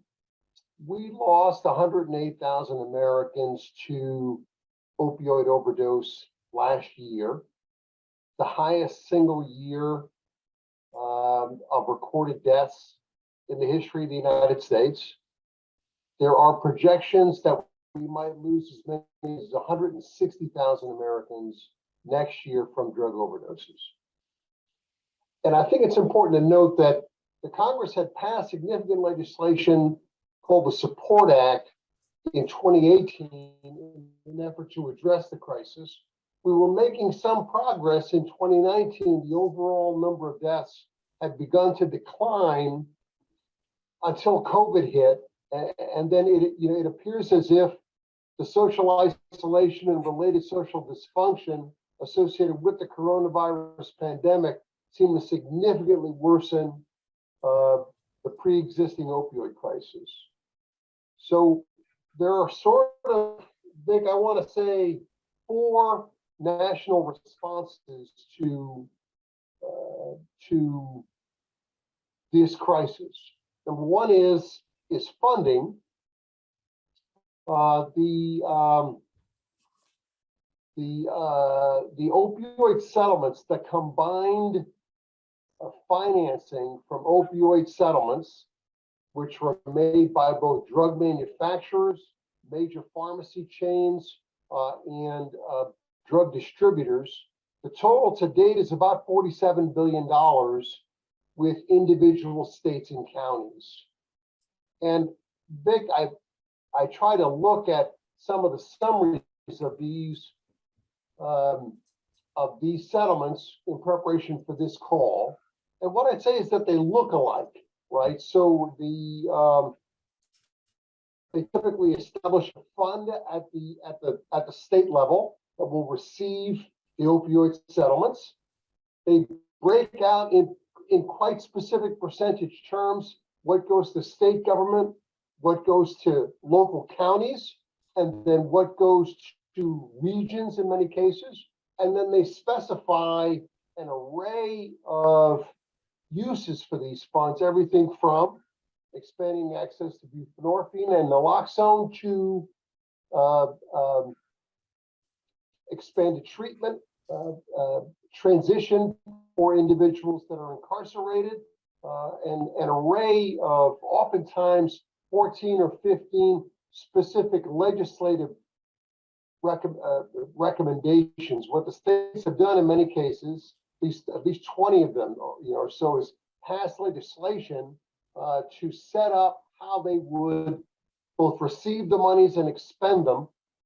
And so what I'm looking at are the legislative summaries of what states have done on how to allocate these $47 billion. The next is Congress and the pending appropriations bills. Now, the opioid space is unusual in the sense that grant funding is the primary driver of treatment in the United States for persons with substance use disorder. There is some Medicaid in that, and I'm going to describe that in just a few moments, but it's really grant dollars at the federal level, the state level, and the county level that in turn drives opioid treatment in the United States. I just looked at the FY23 appropriations bill called the Labor, Health, and Human Services Appropriations Bill, and the Congress has allocated $500 million more in the Substance Abuse and Prevention Treatment Block Grant. Every state has an alcohol and drug abuse agency. Its principal function is to administer the funding it receives under the Substance Abuse and Prevention Treatment Block Grant. So there's a large pending increase that the Congress has proposed in both the House and Senate. So there's $47 billion in the pending opioid settlements, $500 million in additional financing through the Substance Abuse and Prevention Treatment Block Grant. Vic, there's also Medicaid movement 27 states have filed waivers with the Center for Medicare and Medicaid Services to expand access to Medicaid financing for substance use treatment. In many cases, these waivers, as they're known, permit financing for residential treatment for persons with substance use disorder and opioid use disorder up to 30 days. So that's I think, a significant development. There's no dollar amount associated with that, but that's another financing piece, Vic, that's very important to keep in mind. And then finally, telehealth. So there's an article today in Politico which summarizes a study that seems to indicate that telehealth, specifically opioid use disorder telehealth or telebehavioral health, seems to have reduced the opioid overdose among Medicare recipients 65 and older. And the federal government and the Congress has moved legislation and regulations that would do two things. It would permit a person with opioid use disorder to receive substance use treatment in their home rather than traveling to a facility to receive that treatment. And then secondly, from what I read from the federal regulation, it makes permanent the audio only exception. So you can receive substance use treatment on a device that is audio only, that has no video capacity. This is particularly important in low income areas, communities of color, and rural areas where in many cases there's not good access to Wi-Fi. So Al, if I could stop you for one moment, because you sure. Touched on something I think extremely important there in the access and the access provided by telehealth, particularly in rural communities, historically marginalized communities. I am curious though, in the article, in looking at the improvement of opioid use in ages 65 and over, where that's contributed to the use of technology. Does the article say how they make that correlation? Because there are a lot of different things going on in the last 2.5 years. They don't, right? So there was not an explanation. It could be correlation as opposed to causation. Absolutely. Thank you. As you rightly noted. And then what I'd say is, Vic, finally on this, it's still too difficult to access medication-assisted treatment in the United States. Despite all of what I've just said, in terms of some sort of coordinated effort to provide access to substance use treatment, it's still bad, as Dr. Mike noted, it's still very difficult to access buprenorphine and the injectable agonist product, right? So we've got to make it easier as a country. We probably have to eliminate the X waiver. So there, in order to, as a physician, in order to prescribe buprenorphine, which is available in a pharmacy, you've got to pass an exam and a special training course. That's a very significant bar to being able to prescribe these products. It's likely that there needs to be insurance reforms associated with this, particularly Medicaid prior authorization elimination associated with medication-assisted treatment. And then, Vic, I will tell you that just in my view, there's got to be some mandates here. I mean, at some point or another, the federal government finances a vast array of direct providers, VA clinics, federally qualified health centers. At some point or another, we've got to, if the death toll continues to rise, we've got to think about making it mandatory for these facilities to employ physicians with a buprenorphine waiver so that we can expand access to treatment across the board in both the behavioral health space, the veteran space, and the primary care space. We've not done that, and it's likely that we're, I think, approaching a point where that needs to be done. That's just my own feeling about it. Thank you for that. And we may want to touch on that a little bit, maybe, Audrey, when we get to talking about some of the advocacy efforts, if if we can. I do want to pivot first, though. Thank you, Al, so much for that. We want to come back to some of that conversation. Also want to encourage people out there in the audience, if you have questions, feel free to drop those questions in the chat. But I'd like to pivot to Carlisle. Carlisle, a lot of what Al talked about were things that happened on the federal level, but of course, making reference to a lot of our policies being state policies. And so a lot of what happens at the local level. Can you talk a little bit about what's going on at the state level and specifically around some of the opportunities that states have to really address some of these challenges? Sure. First of all, thank you so much for inviting me to be part of this. I've been very impressed with all the discussion. So in North Carolina, North Carolina receives a lot of federal funding from the grants that were discussed before. We have state opioid response grants. Lately, we've had emergency COVID grants. There's ARPA funding. There's a lot of federal funding that comes to the state level. And then at the state legislative process, there's also an appropriation of state dollars that comes to us as well. So in North Carolina, we are one of 6 local management entities that manage behavioral health services for the uninsured and a portion of the Medicaid population. And particularly for the uninsured, we've seen tremendous growth in our ability to serve those without insurance over the last 6 years. And since we started receiving the state targeted response, state opioid response, and other grant funding, we've been able to expand services in a significant manner. For example, in the first year at Alliance, we expanded opioid treatment programs, those that provide methadone, by about 1,200%.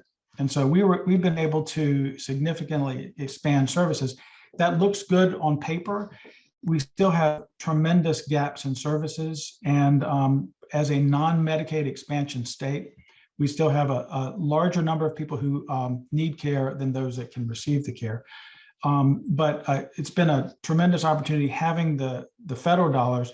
I think a critical advocacy goal in the future would be sustainability. One of the challenges we face every year is we'll get grant funding, and usually it's on the federal fiscal year. So the federal fiscal year starts October 1st. We'll get our allocation a few months after that through June 30th. So we have a partial year allocation with the hope that we can roll that money over to the next year. And so we start off with a limited amount of time to spend money and the hope to have additional funding. And that creates a challenge of having to have faith that we're going to get additional funding. And so when you reach out to providers and say, will you take this grant? Will you fund these services? We can only guarantee it through June 30th. We'll find out a few months later if it goes beyond July. And so we don't have that sustainability to be able to invest in long-term strategies. I think that's one of the opportunities of the opioid settlement funding. When you have, in North Carolina, there's an 18-year path for some of the opioid settlement funds that gives a lot more of a path for sustainability to invest in some things that would be able to assist. Carla, could you talk a little bit more about some of those gaps? What do those gaps look like in terms of what we're able to provide versus where you'd like to see us be? Okay, so first of all, we have put we've put funding into opioid treatment programs, which are those that provide methadone.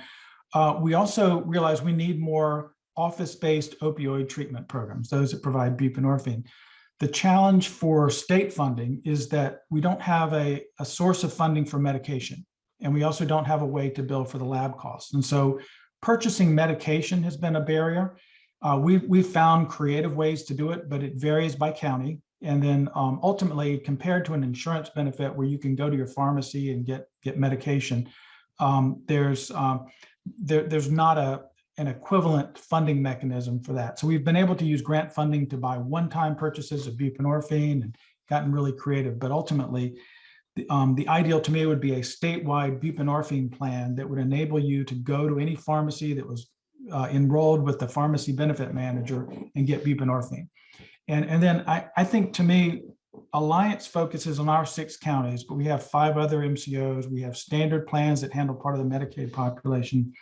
When you're in an emergency room or in a jail or in any other setting where you're trying to start someone on a path to recovery by giving them buprenorphine, you really might need a payer agnostic system that enables you to, in that emergency department, not have to ask what their insurance coverage is or even what county they're from. As long as we had a statewide approach to providing buprenorphine, that would enable you to have ability to start someone in treatment in a jail and an ED by EMS and not have to differentiate by payer source or locality. And then I think working across systems is a critical thing. And that's where I think there's been a tremendous opportunity, is to pull together stakeholders, providers, and if you get the right champions in the room who care more about the community and about the person that they're trying to help than about their funding source and the, you know, who they necessarily report to, but just basically coming together as a community. I think we're able to see some real progress in having a system that treats people where they are, that employs harm reduction as a philosophy and as a strategy, and that increasingly tries to address the reality of who we're seeing, which is that we get funding that says this is for someone with an opioid use disorder, but in reality, they're using multiple substances, have a co-occurring mental illness and a history of trauma, and are increasingly, it's affecting those that are in marginalized populations. And so if we can look at it from the lens of the person we're trying to help and pull together the right stakeholders, I think it pulls us in a direction that's more meaningful. You touched on a couple of bucket list items there. One is a payer agnostic system, and the other is being able to work across systems. And those are two things I think that many of us who work in this space would very much like to see happen, but of course are those things that we're always wishful for. The other challenge, if you could speak briefly to what difference would it make in a state like North Carolina if we had Medicaid expansion? I think it would be a major change. I've been asking the question, and I know there's a reason this is a stupid question, but I haven't had anyone tell me why. And my question is, if I took the state opioid response money and just bought people Affordable Care Act plans, how much would it cost and why would that not work? Because it seems like if we had people insured, they could get opioid treatment, but they also could deal with all of the medical complications that we all have, especially the increased medical complications if you have an opioid use disorder. Access to medication would be less of an issue, and we'd be treating, also not incurring medical debt for people who have medical problems. Absolutely. But also the states that have had Medicaid expansion were able to invest their opioid funding into other things. And so, for example, social determinants of health, transportation, housing, peer navigators, things like that that we would be able to invest in if we had another funding source for medical treatment. Thank you so much. Well, Audrey, we've heard a lot about where we are versus where we want to be. And it sounds like a lot of this rests in the hands of legislators. So can you talk a little bit about our legislative opportunities and how should we be advocating for change? Absolutely. Joy, I have a couple of slides if you can pop the deck back up, and then I'll start walking everyone through how we can start taking some action at our state and local and national levels. So what you see on your screen here is a sample toolkit. This one is geared toward Louisiana, but by the end of the year, we'll have a full kit of toolkits for all RI states. And what these are going to do is basically prepare everyone as we're going into 2023. And a lot of state legislative sessions are opening, and we're opening a new Congress after the 2022 elections. And you'll receive these to have a guided walkthrough on what asks are going to be from RI International, some specific data to your state, and how to get involved and how to make contact and where to make contact with your representatives. Louisiana will get a link after this for those state members to go ahead and maybe start taking some action if they'd like. And then the rest of the states will be provided towards the end of 2022. We can go to the next slide. Okay, and I'm going to do a quick overview on why we should be engaging in state level advocacy. A lot of this does apply to national as well, but I'll highlight a couple of differences. Primarily at the state level, you're leveraging a much faster policy process. When we think of the federal level, something usually has to have national attention or be impacting a majority of states to make change happen. But when you're advocating at the state level, you're seeing shorter sessions happening. So maybe just a few months at a time or a few months at the beginning of the year. So there's incentive for your representatives to move a little bit faster. And the issue just needs to be something that's impacting most of the people in your state rather than most of the people in the country. Second, you can control the information that your state representatives are receiving. This is one that applies to the national level as well. But you know, they don't know what their constituents care about. They don't know what their local organizations care about unless we give them that information. And the nice part as well is that we get to control the information that's going to them. So if we're informing them on the availability of funding that we want one of our governors to apply for, or we want to inform them about changes in the mental health block grant. These are things we can bring directly to the table and ask them to take action on that they may otherwise never have heard of. And last, you're really just trying to create momentum for an issue by having yourself or other constituents or other organizational representatives coming forward to speak. You're getting voices behind it. You're bringing confidence and a concise message forward. And you're really just going to be able to move faster and stay ahead of the curve. A lot of the time states, in addition to moving quicker, tend to be the first to take steps on something. You know, we've seen this, of course, in the last couple of decades with crisis response. We saw this with Utah being the first state to really set up 980. And, you know, of course, we've seen so much more advocacy getting behind those measures, but they really do tend to start at the state level. Okay, and if we want to go to the next slide. And I'm briefly going to review how to engage. This is emphasized in strong detail in the toolkits, and of course, we'll narrow it down per state whenever the rest of the RI states do receive those kits. But I do want to go over this just so everyone can walk away today and know how to get started, where to get started, and go ahead and start taking action if you want. So your first step is going to be picking your contact method. So when we're talking about state representatives, you know, they have phone calls, they have a form on their website, they have email, and then you can ask for an in-person or a remote meeting. The most impactful is always going to be asking for that face-to-face contact, getting to have some live time, whether it's on Zoom or whether it's in person. That really just causes people statistically to take a little bit faster action and to remember you better. My next recommendation after that would be a phone call if that's your highest level of comfort. Again, you're getting to have a little bit more of a conversation there, answer their questions live, and have some feedback going on. And then last, of course, would be you know, email or filling out one of their form letters. There's benefits to that too. It gives them some specific information that they're looking at, but really getting the voice and face time will always get the best results. Your second step will be doing a little bit of research and drafting talking points. It's always best to come in knowing what you're going to talk about, knowing what you want to get across, and knowing what information you want to leave them with. It's really important to be clear and concise. You're going in to have a conversation, but you don't want it to just be something that's free form. You want it to be something that has a specific point to it. You want to have some data points, especially when we're talking about opioid use. We know the numbers. It's really important that we can go in and say, hey, in our state, this many people are struggling with it. Or as Al had referenced earlier, we have the numbers on the national data, and bringing those in really provides those facts and figures behind your messaging. Telling your own personal story is probably one of the, I would say, the most important step in this. Really just connecting everything connecting everything you're saying back to your own experiences is going to be what stays with who you're talking to. We all have a personal reason that we're in this.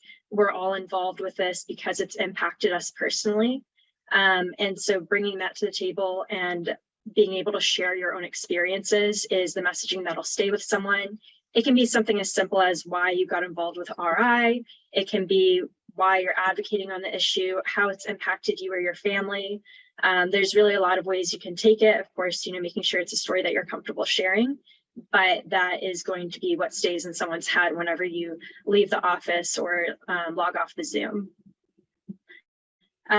Fourth point, make your ask. This is a really easy one that a lot of people actually miss, but we want to make sure we're being clear. You don't want to just go in and tell them, hey, there's this funding available, or hey, I've had this experience that I've moved past. You want to make sure you're saying, hey, I want you to sign on to this bill, or, hey, I want you to take up this policy priority. You never want to just say this is important and then leave it in their hands to take action. You need to tell them how they're going to be taking action, why you're there, why they're meeting with you, and what they need to do next. And of course, always follow up and say thank you. Make sure you're sending them an email, you're reiterating everything you've had in your conversation so far. And then again, highlighting the ask, making sure they have a clear directive of where to go from there, and making sure they know that you're an open resource if they need a second conversation, they need some organizational support, or you can just be there as an information resource for them. And I'll go ahead and close out there and kick it back to you. So thank you, Audrey. I really appreciate your very clear, concise, and easy to use steps. I think, a lot of people, I hear ask the question, what can I do? Where do I start? What do you say to someone though, who we talked earlier about being able to work across systems, and while we understand the importance of being able to tell your own personal story, what do you say to people who want to know about the effectiveness of things like advocacy days, or joining together with other like-minded groups who may have similar ask in mind and joining with them? Absolutely, that's a great question. In terms of specific days, that's something I'd say is an easy Google search. On one hand, if you're trying to find somewhere else to get involved with, I would say organizations, especially RI, are really good about publicizing what they're doing. I think everyone here is on the Zoom for a reason because they heard about it. And they'll find these other opportunities as well. And it's also good, speaking of the organizational support, if you go in with more than one person, or if you bring someone who can advocate the personal story and you want to talk about the data, vice versa. And then if it's someone who really wants to get involved, they're ready to go, they can also organize their own days. If you want to reach out to, a local organization, if you want to reach out to a local center and just get that started, that's completely on the table. Absolutely. I want to pivot back to a point that was made earlier, and I think I don't remember whether it was Al or Carlisle and I think it was Al who first referenced how everything changed during the COVID pandemic. And I'm curious from the three of you, what are your thoughts about, are there any lessons learned from how we responded to the COVID pandemic that would apply to how we respond to the opioid pandemic? Carlisle, go ahead. So yes, definitely. So first of all, we implemented a lot of COVID flexibilities. And so these were, some came from SAMHSA, some were at the state of North Carolina, others we figured out. And we really made this a priority. It was a public health emergency on all levels, and we were able to particularly expand telehealth. And I think the telehealth was a really tremendous success. Also, some of the flexibilities we had for take-home medication, those have been successes as well. We were able to loosen the regulatory structure a little bit, and now some of that will stay in place. So I think that that's a big learning. And then also, I think we see what we can do when we declare a public health emergency and call a all hands on deck. And I think there's an opportunity at the federal and state levels to do that with the opioid crisis that we haven't yet taken advantage of. Thank you, Carlisle. Any other comments on that? One other question I have is, as we look at how we respond at the local level, and by local, I'm also including the statewide level. And I know, Carlisle, for Alliance in particular, you are in North Carolina's two largest counties, but you also have some counties that are a little bit more rural. How do we, either in how we're funding services or how we're thinking about advocating for resources, what should we be thinking about when we have communities that look different, communities that may have different priorities? We know that collectively opiates are impacting all of us, but I know particularly when I talk to individuals in Black and brown communities, the first thing I hear from them often is that this is not our issue. So how would you speak to some of those things? Well, I think first of all, the partnerships with the local community are critical. And it's, for example, our offices are located in Wake County, but we serve 6 counties as far west as Mecklenburg, and then Orange County, where Chapel Hill is. And so one is having the relationships with the community, with the local leaders, with people in the agencies there. One, to hear, to be listening, to really understand what they're saying, what they're seeing on the ground. I think also offering to support other local initiatives that are already ongoing, and finding avenues to advocate on a local level. Sometimes with one person can make a huge difference. For example, I was in a detention center last week where we were hearing about some opposition in the community, and some challenges, and yet at the local level they have a naloxone vending machine in the detention center. And so on the local level, it can even be somewhat fragmented. It's finding who do I talk to, how do I develop a relationship, and sometimes these relationships kind of evolve over time to develop the support. But I think also we're trying to understand the health disparities in the community. I think there may be a perception that this is not affecting historically marginalized populations as much as it currently is in 2022. And so educating about what we're seeing and what the statistics are showing, but also developing more of a diverse network of providers is one of our goals. Thank you for that. If I can, just build on what Carlisle indicated, and I agree with him 100%. We've got to do a better job of integrating mental and behavioral health into the primary care and related systems, right? So much as I'd like to wave a magic wand and eliminate the stigma associated with substance use disorder, that's beyond the combined capabilities of everybody on this call. So being able to access medication assisted treatment and related substance use services in a primary care physician's office, in an OB/GYN's office, in a federally qualified health center to a much greater degree than exists today, that's gonna make it easier for people to access care, and then that will have a significant impact, in my view, on the crisis that we confront today. Is there a role for other community partners, faith-based organizations, community business organizations? Is there a role for these organizations in this fight?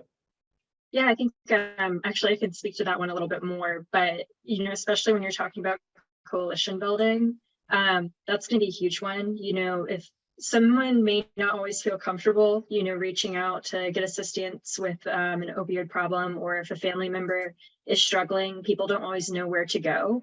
But especially within faith-based communities, especially with local businesses, that's where people go all the time. They might just see a phone number of how to get help. If it's a center or area that has, like Narcan distribution or just anywhere else, we can make these safe points for people to get information that they might not necessarily feel comfortable seeking out themselves. And additionally, creating a safe environment too. If we talk about this, it takes away that fear of getting help. Absolutely. And I think that's one of the lessons that we learned from the response to the COVID pandemic. Trusted voices are very important. As we begin to kind of wrap up this session, I have one question I want to get your perspectives on, and that is, how optimistic are you about our ability to get our arms around this? And if you have any projected timelines on where you think that we will get to a point where we feel like we are really winning this fight. Carlisle, you want to start out with that? Sure. Yeah, I think I'd say a tempered optimism. The rates of overdose continue to go up, and if you look at North Carolina's opioid action plan goals, our goal isn't to reduce; it's just to bend the curve. And so, I think we for the long haul, we need to make sure we're getting to the point where it's going down, but also that we don't lose the focus when it starts going down. But also, I'm hoping that any compassion and empathy that comes out of this, any better understanding and decreased stigma, is broadened to include methamphetamine, cocaine, multi-substance, mental illness. I think there's still a lot more needed. But to me, the optimism I see comes from the paradigm shift that I've seen in the last few years. When I started working in this field, it was a much different understanding of substance use. Mm-hmm. And I've seen a lot of shifts. Some of the things that we considered radical in the past are mainstream now. If you had told me 5 years ago that we would see naloxone vending machines and that we would be having fentanyl test strips, or that in my daughter's neighborhood, there's a supervised consumption site. She lives in Manhattan. We're seeing changes in policy, changes in acceptance, changes in understanding of harm reduction that I think are real promising. I think there's more to come as far as increasing access and better understanding. Vic, let me just say two things. I'm interested in Aubrey's thoughts on this as well. At least at the policy making level, I've been doing this for a very long time. There seems to be an increased understanding that addiction, substance use disorder, and opioid use disorder are chronic diseases like other chronic diseases, cardiac conditions, diabetes, and that they need to be controlled via medication. So I would say that there's some understanding that understanding is then driving some of the policy developments that we were describing a few moments ago. And then secondly, we know what works. We have the tools available to us to turn the crisis around. We just need to engage in the financing and related policy making to expand access to those tools. Absolutely.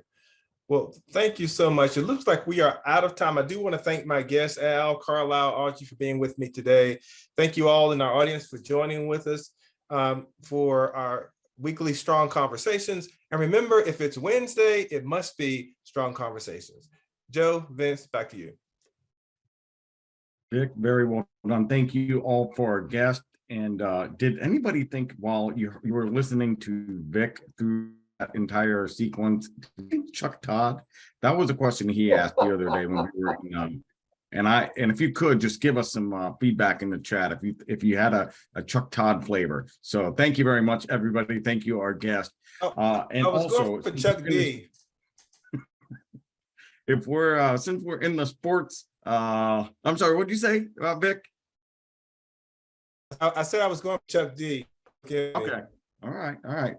So, in other sports news, I wanted to just let everybody know that earlier this week, a gentleman by the name of Kanan Nasugba scored his first goal in his club debut in North Carolina. So with that, I'm going to turn this over to our reporter, Joy Brunson Nasugba, and have her report out with her special guest, Dr. Chuck.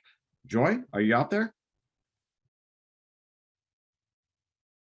And for those that don't know, this is the picture of, I don't know if it's going to work, but Joy's son scoring a goal. And if you can see, the referee is wearing the other team's colors.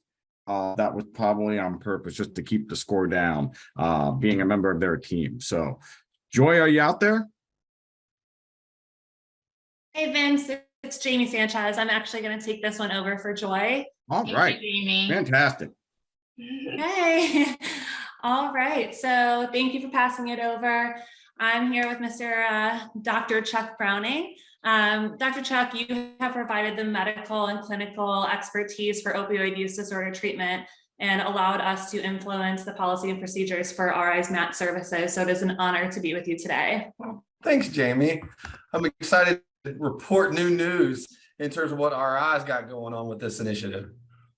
That's right. So can I ask you a question? What got you into working for RI? So I first fell in love with RI back in 2009. I was working at an ACT team in a local rural area in North Carolina, and RI came to Henderson, North Carolina to open a site, and was visiting with different stakeholders in the community, including our ACT team, and I got to know the new leader of that program, and just kind of was interested. They asked about on some weekends, and then before you knew it, I was the full-time psychiatrist and provider for that site, and did that pretty much 24/7, 7 days a week on call all the time for several years before becoming the state medical director when we opened the site in Durham, and then in 2016 switched over to the chief medical officer role. So everything about RI has always been near and dear to my heart, working with peers, working in this multidisciplinary team, serving people in crisis, and doing it in a better way. So all those things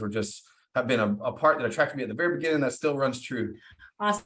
We are glad to have you in Go North Carolina. Okay, so so you've been with us for a while. So where was RI when you first started, and how have we kind of progressed? So if you look back to the past, when I first started working in Henderson, offering MAT or continuing MAT for folks, and we had a very high presentation rate of folks with opioid use disorder. And the majority of the options for treatment back at that time that we had to offer in the community were trying to help someone go through withdrawal management, or what we call detox, and hopefully referred into some type of longer term therapy, which is just not best practice. And it took a lot of work and infrastructure and things to get moving for us to move in a different direction and look at best practices. And that's been going. So I'm looking forward to sharing how that's gone this year, where we're to now. Yeah, by all means, if you want to roll into that, what has happened in this past year? Sure. So if you think about our last summit, we were talking about the work that we've been doing just specifically at a few sites in North Carolina, and being able to do start people on buprenorphine when they came in, if they met criteria of that, as well as being able to continue people who are already on medication-assisted therapy or treatment, whether it's buprenorphine or methadone, if they were there at our crisis center for another reason. And it takes some different kinds of infrastructure and policy and training and things like that to make that all happen.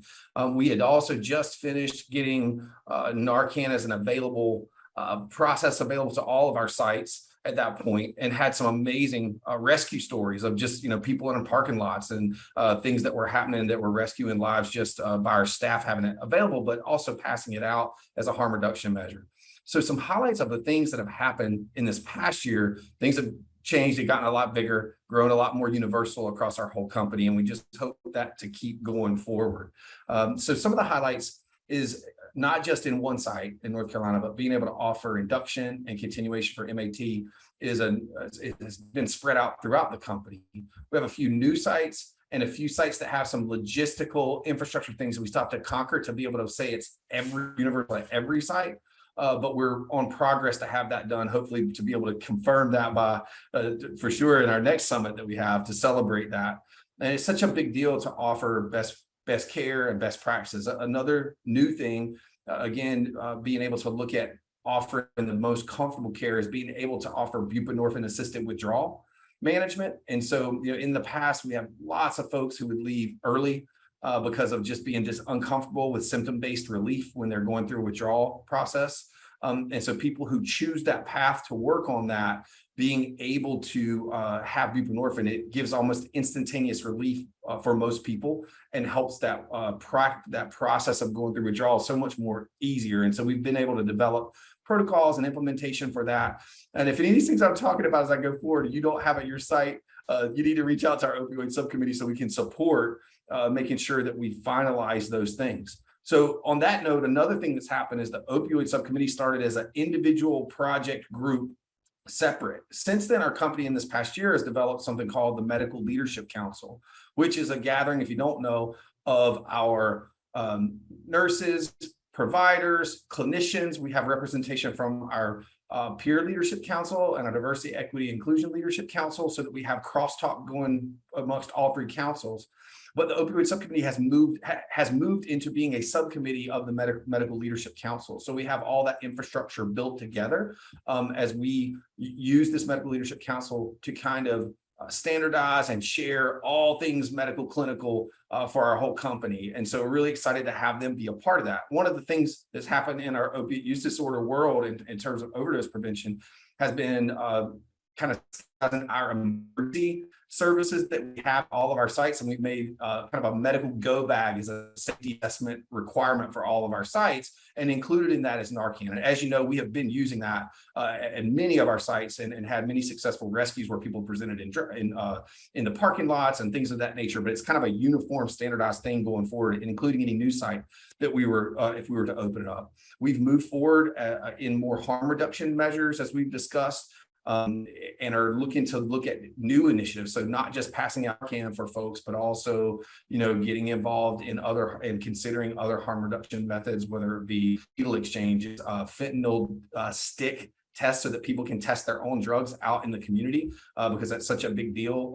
And so many more cases that we've seen in our area of folks who are not opioid users, but getting fentanyl mixed into other substances they use. And because they're naive to opioids, having a real, we've had multiple overdoses and deaths just related in that newer group in this past few years.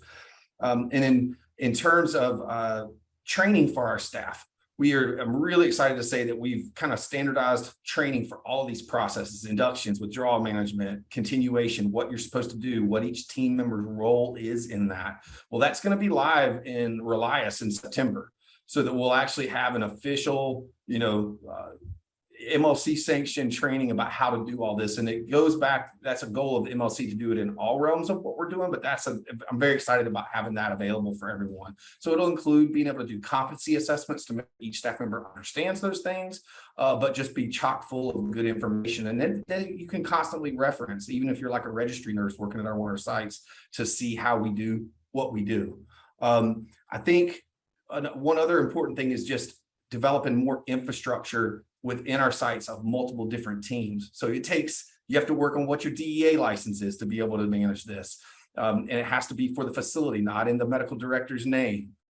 You have to have coordination with local pharmacies to be able to get medications like methadone and buprenorphine at your site and be able to use them. You have to be able to bill insurance if you're doing it as an outpatient program and working with people, and be able to do that so that the program has a margin and can support itself. So there's lots of things of all of our teammates coming together and working on making this happen during this past year. And so finally, the one thing, and I just thought that Kevin's talk on trauma-informed care was unbelievable. I'm going to go back and watch it 2 or 3 more times because I learned so many little nuggets of things.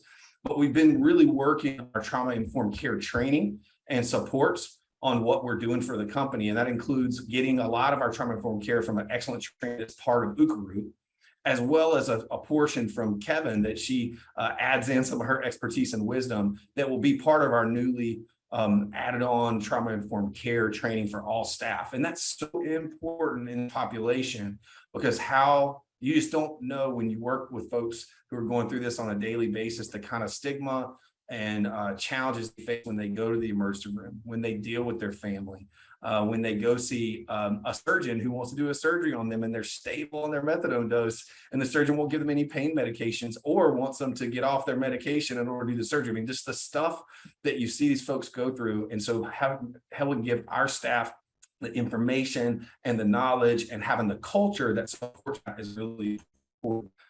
So that's where we are now. And then any other questions, Jamie, that I can talk a little bit about future ideas? Yeah, absolutely. I just want to say, we've made a significant amount of growth over this past year, especially with in 2020, we started the call to action with the Narcan. As you've touched on, we have definitely had to use that. So for the future, what direction are you feeling we need to go in? Well, I think continued growth in stabilizing and standardizing everything we do at every site, so that we do have best practices being promoted. And it takes, like I said, a full team to be able to do that. So I'd like to be able to see us offer buprenorphine induction and methadone continuation and buprenorphine continuation at every site, to have it as an option when people can't start MAT but need to do withdrawal management, so it's a more caring, comfortable situation for them, and decrease the chance that they live AMA and against medical advice and not get care. I think one big thing is getting better with our KPIs. So we have new electronic tools coming to our company this year that make it easier to look at data and look at outcomes. And that's, with us being a national thought leader at RI and then going into doing things just as emergency rooms and emergency best practices of offering inductions within our crisis centers, we need to be doing studies to look at the impact of what that does. And so you have to have these systems and you have to have time and ownership of that to be able to look at those things. And that's a definite goal through the end of the year to be able to look at that. On that note, from a diversity and equity lens, been talking about working on this tool that we have where we're looking at our whole organization and assessment of anti-racism things called the SMART tool. And we actually have suggested back to some of the original developers of this tool that MAT, there needs to be a question clinically in the clinical section about, are you looking at demographics of racial groups to look at how well are we connecting and engaging folks of different demographics in access to care and in best care. And so the goal in some of our work with our EHR team is to be able to get reports where we can break down and look at different demographic groups and what's our percentage of successfully connecting people to care? Do we have bias or processes in place that are access to care that we're not aware of because we just aren't looking at that? So I think that's an important piece. And then several other things, the ability to assess from a business perspective, how can we streamline our office-based opioid treatment transitional programs? It's such an important step out of crisis and into recovery care that we have to be able to look at, and it's going to take all of our teams, our different admin teams together to be able to make sure we can pull this in a successful business opportunity, but be able to do it and offer it across all of our continuum in this campus of connection that we have, because it just helps connect people from that step of when they get their induction to staying into care. So that's a really important motivation for me, is to kind of keep working on that. So one of the things that is my last kind of sound off theme, as Joy asked, what can we do as RI team members, is we have to be a team. We have to get out of our silos. It will take every single one of us from a clinical perspective, from an executive and leadership perspective, from all three councils, the peer leadership council's feedback about how lived experience affects what we do, from our diversity, equity, inclusion leadership council to do that, our medical leadership council, but then especially all of our special teams, our EHR team, as we continue to develop new tools to look at that, our QC team, our billing team, our credentialing team, our HR. So it goes on, and we all have to be in this together, not for all things RI, but especially in this world. It really matters. And on this day, we honor that. And so that's my message, is that we all need to be able to work together, put the things that we see in our role, but how does it function as a whole ecosystem? Absolutely. It takes a village. Well, thank you so much, Dr. Chuck. I really appreciate this. Thanks, Jamie. Back to you, Vincent. Thank you so much. Riveting interview with the both of you. Thank you guys so much. We are entering our last hour of our broadcast, and our next step will be taking a 10-minute break. Let the dogs out, play your favorite song, maybe eat a sandwich, whatever you got to do. We'll have a RI advocate with Natasha Hughes, lighting the candle together, a first responders experience roundtable with Dr. Vincent, and our final address with our CEO and president of RI International, David Covington. Thank you. And then we're going to bring you back up with Natasha Hughes, calling in from Delaware. So Natasha, are you out there? She is going to be talking to us about the clinical fit to need, connection, and crisis services in follow-up care. I am. Thanks, Joe and Vince. Joe and Vince, RI advocates for crisis care and continuity of care post-crisis. We do this by building a crisis care team. As we recognize International Overdose Awareness Day, it is important to recognize the role crisis stabilization plays. RI crisis centers are always open to serve and support in the dark hour. RI is known for creating the best possible recovery experience using healing, trauma-informed spaces with recliners, soft colors, and a home-like atmosphere. The teams are comprised of doctors, nursing staff, peers with lived experience, weaved into recovery, clinical, medical service together, providing comprehensive care. Each guest is encouraged to work with a team and empowered to develop their own recovery plan. During crisis stabilization, our teams begin to build the bridge to follow-up care. This includes continuity of care is really essential during these times. Continuity of care is real simple concern. It deals with the concern of the quality of care over time. It's an approach to ensure that our guests work towards their goal via a collaborative team effort. Working toward establishing a continuous caring relationship with our guests and the care team. Continuity of care comes from two perspectives. The patient perspective, it includes the interpersonal aspects of care and coordination of care. What support does the guest need in the community? Ensuring that their hierarchy of needs is satisfied to support ongoing treatment efforts, food, shelter, transportation, safety concerns, connection to services, and employment. It also deals with creating a safe space that a strong support system can function in. This includes family support and providing unconditional care if in the case of relapse. The other perspective is from a provider perspective, Vince, continually evolving in new models of care. Our teams participate in ongoing continuing education to be sure that we are up with the most up-to-date care models, and sometimes specific to the community and the culture of the guests. I think this is very important because we need to include the guests in what they need to function in their particular community and culture, whether it's in a rural area or in a city. And then also improve patient outcomes. This is monitoring the data to ensure we identify early on the areas of improvement that is needed and what is or what's not working.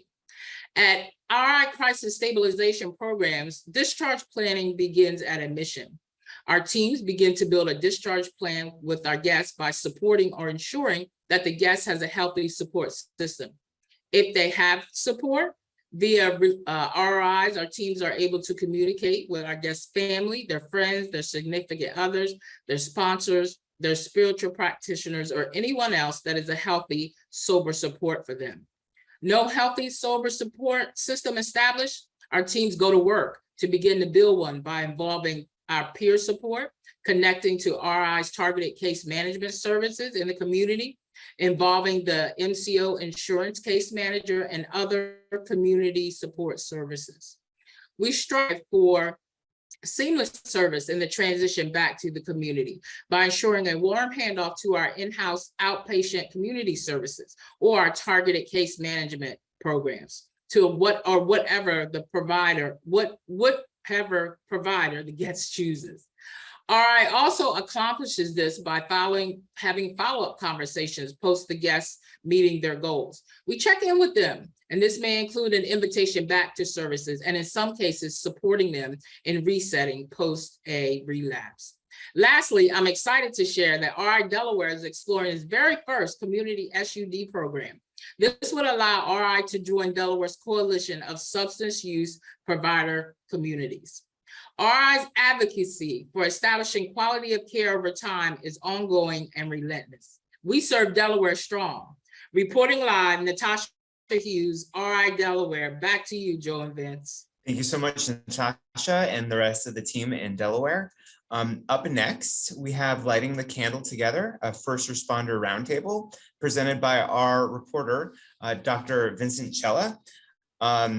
Dr. Chella is a DNP who provides MAT services at RI Henderson and Durham, RRC. He is a provider of OBOT for the Durham team and is a specialist in training and development for MAT and outpatient services. And he is joining us live with Megan Glesson from Integrated Health Resources, Aaron Williams from Words of Love Counseling, Rob Ferrero, Temp Police Sergeant, and Helen Tripp, the Office of Emergency Services, the EMS Division Program Manager. Welcome. Thank you. Thanks so much for that, Joe. Hello and welcome to the second annual RI Recovery Summit, brought to you by the RI Opioid Consulting Team for all your recovery consulting needs. My name is Vincent Chella and I'll be your host today. It's my pleasure to introduce my guests one more time. Today joining me are going to be Megan Gleason. She's the regional manager of a blended mobile crisis program which services 6 counties in and around Atlanta. Aaron Williams, who has vast experience in providing crisis intervention and crisis assessments. We've got Sergeant Rob Ferrero from the Tempe Police Station or group. Thank you, Rob, for being here, and Captain Helen Tripp, who is the Office of Emergency Services EMS Division Program Manager. Thank you all for being here today. How's everybody doing so far? Great. Thank you. Wonderful. Excellent, excellent. I'm very excited about our roundtable today. So I've got a little bit of an idea how I want this to run. We're going to start at the innermost circle and we're going to kind of work our way out, but and I'll kind of direct the questions, but I want anyone to feel free to jump in at any time and add anything you guys think is relevant. All right. So Sergeant Rob, I'd like to start with you. As someone who works to improve public safety on a daily basis, how do you feel that the opioid epidemic has recently impacted you and your job and the way that the duties are put on you by the community on a daily basis? So great question. It's clearly, obviously, having a major impact on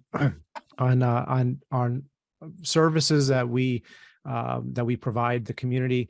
And so we wanted to really take a different approach in Tempe. And so because we were responding to so many overdoses in the community, we went a different route and we were a little bit more forward thinking in a sense. And we just didn't want to equip police officers with Narcan.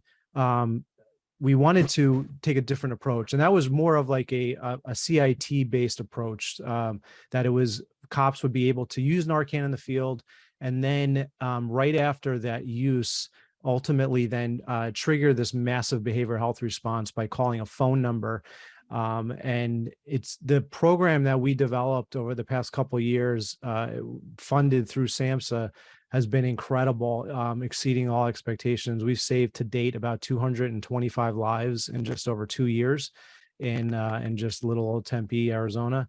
And it's half of those individuals that our police officers saved in the community are now engaged in recovery services. So traditionally, the officers would just make that touch and then leave, and that person would be left to basically navigate the system on their own. And this now enables that person, that victim, to ultimately get the help they need and then engage in recovery. So it's been an incredible opportunity for all of us and all the officers involved. That's really great. And enough can't be said about how important it is for first responders, police and EMS alike, to have some insight and training on substance use and mental health crisis and know when they're dealing with that versus criminal acts and violent acts and stuff like that. I was a crisis nurse at a 24/7 facility, our facility in South Florida, which was the epicenter of the Flocka epidemic. I don't know if you guys remember that, but so I remember working really closely with police and EMS then, and they were kind of saying the same thing. You know, it's really important for them to understand on the front line how to deal with that, because that's how lives are saved. And that's great to hear, Sergeant Rob. Thank you so much. I'd like to move on next to Aaron, kind of expanding our bubble a little bit. Aaron, you work so closely with so many guests, being a counselor, or I should say, people who struggle with substance use disorder. Being a counselor and stuff like that, you've got a really intimate view into their lives and the way that might affect them and their family. Like, how has your experience been with that? And what have you seen? And what have you noticed that the opioid epidemic has kind of changed since it got really bad recently? I think one of the biggest things that I've noticed is how important a support system is to individuals that struggle with substance abuse.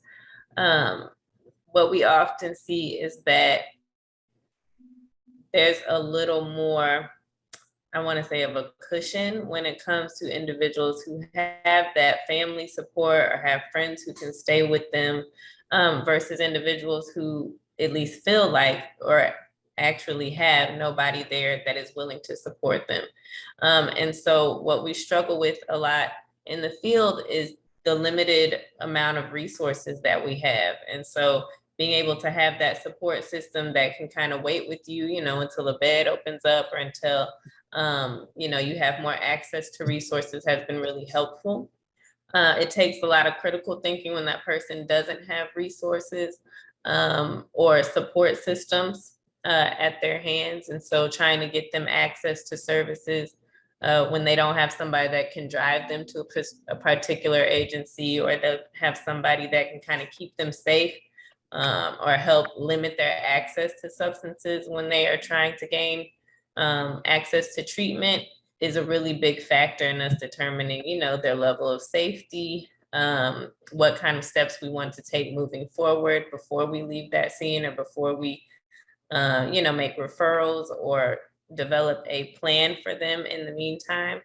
So the biggest thing I've seen is the importance of a huge support system, or even just one person that is willing to provide that either that ear for them to talk to, or that transportation, or just staying with them until they can get somewhere safer. Support has been really important in helping us do our jobs and also helping to keep those individuals safe.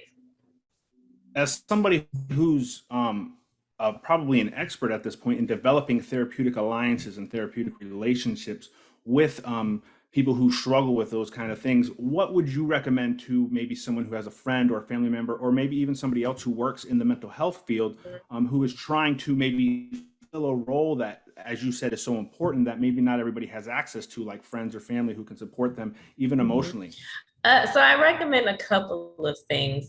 Usually, I always recommend that they reach out to that person's treatment team, so whether it's a doctor or a therapist, just to gain either some referrals that the person may have a little bit more trust in, also some tips as far as, what kind of support, whether it's medically or whatever, what kind of support that person can provide to that loved one. But I also encourage families to collaborate together and communicate with that individual and kind of create some boundaries around themselves as well. Because caring and supporting a loved one who is struggling with an addiction can be very taxing on the family and the caregiver. And so if the person is struggling with whether or not they want to get help, or they are, going back and forth about, hey, I want to go to the hospital, but you know what? No, I'm not going to go today. I really encourage families to, number one, make sure that they are safe in whatever the environment is, but then also to discuss some compromises or some boundaries with that individual about how they want to move forward. I also encourage them to ask that individual, what they feel like they need. We all are going to see support in different ways. And so I always encourage them to have a conversation. What may be helpful for me, being firm with me may not be helpful for somebody else. So really communicating with that individual about what they feel is helpful in their recovery. And that's great insight. And that's where what part of what you do every day separates itself from being purely science. And there is an art to it. You really have to kind of know and be able to read people and be emotionally intelligent and able to kind of connect so that you can sometimes hear what they're saying without saying it. Like Kevin said earlier, even not communicating is communicating. There is no such thing as no communication. That's really great insight. Thank you. Next question. I'm going to move on to Megan. Megan, as a team leader and somebody who is like your team is like on the ground, like in it, very close, upfront and personal. How have you noticed that the opioid epidemic has been impacting the people around you, your team? Talk to me about what you've noticed since things have been exacerbated over the recent years. I think a lot of what Aaron said is so very true, but it kind of bleeds into our team of going out to see the same person over and over again. So a lot of what we have to do as leaders and professionals is talk to people about how to have empathy, in essence, and understand that just because you see somebody 3 or 4 times doesn't mean you give up on that person, or that there's an element that they just don't want to get help, because it could be at 10th time that you go out and that you're giving that person the care and just the attention that they need, that difference can happen. It's looking at, our system is far from perfect, but it's looking at what doesn't work and trying different things. But really for us, with the leaders and the professionals that we work with on the ground, it's keeping them engaged in this work and understanding that we need to take that judgment of substance use out of our brain and vocabulary, because a lot of the times in a lot of our educational settings, substance use is looked at so differently. So the stigma connected to that is one thing that we have to work against. And a lot of professionals do that. One of the big ways that we have actually done that is by the use of certified peer specialists and having them talk to our clinicians. And I clearly believe that for me, it was fundamentally changing when I, as a clinician, even though I'm a licensed and I've gone to school, had one of our first peer specialists years and years ago educate me on what it is to be a peer and what the struggles that they went through, and going out on scene together with them, and their ability to connect with people so very differently than myself changes the whole way that we can connect and help and support people. So we work collaboratively. So for us and our teams on the ground, we've really pushed the connection with the peer specialists, having them really talk to our clinicians about being human and understanding that we do have a license, yes, but we still have to be human and understand that these are people that we're dealing with every day. Yeah, and that's such a great point, because as licensed individuals, we have a tendency to really want to fall back on our training and all the hours and hours of reading and stuff like that. But the truth is that what we're dealing with here are individual universes inside of individual people, and no textbook is ever going to really prepare people for that. And I love that's how you lead your team, and I love that's how you kind of communicate with your community teams and stuff like that. Erin, did you raise your hand, or were you just supporting what Megan was saying? I was in full support of what Megan was saying. We call them CPSs, but they have been a great resource as far as those of us who have the training but haven't lived through that kind of experience. They've been a great resource. A lot of times, like Megan said, they're able to connect and build a rapport with these individuals that we see where we can't, because they're like, you've never been through this, you can't relate to it. And our CPSs can come in and say, hey, I've lived through this. There is another side to this. There's the ability to recover and really have a successful life moving forward. So I love our peer specialists. Sergeant Rob, do you have any insight into maybe some of the difficulties that some of your officers might have with developing relationships like that with people on the street, or has it improved since y'all have engaged in some of that training that you talked about? Yeah, and I think, and so just to kind of piggyback along with what's being said, is the reason why our program is so successful. It's all because of certified peers that are coming out. They're the ones that are when the officer calls this number and we to this crisis service, there's a certified peer within 1 hour to the hospital to the hospital bed of where the victim is, and speaking to them during this 1 hour kind of window of insight. And that's the only reason why this program is successful, because the peer is with them. They've experienced this. There's that instant rapport and connection, because they're the ones that have experienced substance use disorders, right? They're the best to speak to this. So that's why it's so successful. And I think that's why also the cops embrace this so much, because they see the frustrations that law enforcement gets is that the system doesn't work, right? And we're constantly going out to the same person over and over and over again. Right. And so the cops get frustrated. It's that compassion fatigue, right? But where this now works is the cops see, wait a second, this is working. Behavioral health folks are coming out and they're talking to individuals, and we're seeing, frequent flyers or repeat customers where they're not coming back because they're getting help and they're getting recovery. They're going through recovery. So there's this perfect synergy and buy-in from law enforcement that, hey, and now it's almost this competition where cops in our department are wanting to go quickly to these overdose calls to use Narcan, save the person, start this response. And there's this whole buy-in. It's incredible. It's probably one of the most successful programs we've started. Because there is that, they see the peers coming out, the peers interact with our cops, when they see them on scene, and there's just little bond connection going on. And so all revolves around peers. None of this would work if peers weren't involved. So the attitude is changing, at least in where we are among our cops, in terms of embracing the behavioral health piece to get individuals the help that they need after an overdose.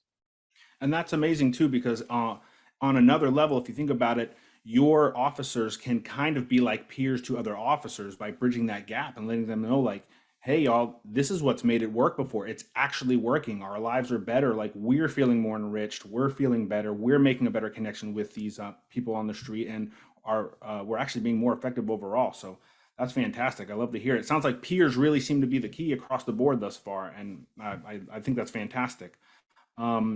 Helen, I know you've got some really exciting things that are happening in Durham and some big stuff like that. I'd like to posit to you first. What is your perspective on the impact on the community at large? What have you seen that's been the most detrimental? What have you seen that's been the most beneficial, like as far as aspects related to this phenomenon and the way it has exacerbated over the recent years? That's an interesting question. One of the things that I've noticed or that I've seen in our data has shown over the last 2 years, since before COVID through now, is that our overdoses have increased 230%, which is amazing. We are trying to figure out what the cause of that. When you look at all of the mental health aspects and the things that go along with COVID and all the research that's been done, but it's really not surprising at all to see that increase. And so that has led us to really want to be able to do more to address that. I know that we had, I was interested in also, I believe you had some things going on with a post-overdose response team called, I believe it's PORT is the acronym, and some recent grants and stuff like that happening in Durham with EMS. Can you just enlighten us on that a little bit and let us know how that's been going so far? Certainly. As the program manager for our community paramedic team, not EMS in general, but just our community paramedic team, we have been doing post-overdose response since this early 2018. We received a grant of intranasal naloxone or intranasal Narcan from the state and DHHS. We developed the program so that we could get in touch with people within 24 to 72 hours after they have called 911 for an overdose.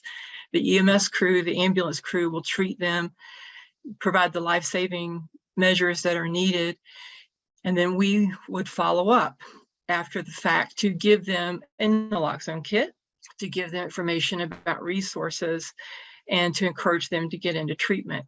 We were fortunate in 2020 to be able to start partnering with RI and their peer support specialists, which they called peer navigators, who will go out with us, not every day, but they will actually go out with us as often as we can, arrange it for those post-overdose responses. So we actually have a true team now with our community paramedics and a peer specialist from RI.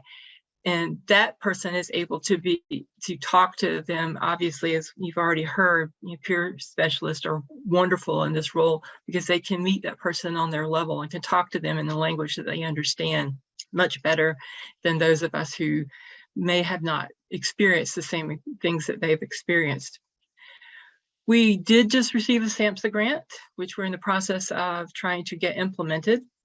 That grant is, the main focus of the grant is to provide more naloxone for the community. So in the first, it's a 4-year grant, and throughout the entire 4 years, we will be partnering with first responders at one level and then community partners at another level to get more intranasal Narcan into the community to provide trauma-informed education around fentanyl, carfentanil, other substances that they may encounter, to help them to understand how to recognize an overdose and when to administer the Narcan, that kind of thing. So we're really excited about that. But I think one of the more exciting parts for me is in the second year of this grant, we are going to start doing field inducted MAT. Our community paramedics and other specially trained paramedics will meet the person at the time of the overdose. And of course, after certain criteria, we will be able to start the buprenorphine in the field at that moment, during that time, and then follow up with that person for the next 6 to 7 days while we're getting them connected with a community provider who can continue that treatment. And we're very excited to be able to get that particular program going and to get that level of care started. That's fantastic. I really think that's going to have a drastic effect on the community, and I really thank you for your time and that insight. I want to open it up to the table one more time. Does anybody have anything that they want to piggyback on or add before we go? We're running out of time here. I really appreciate the wealth of knowledge and experience that we have on the roundtable with us today, and I just want to open it up one more time to see if anyone has anything they'd like to add.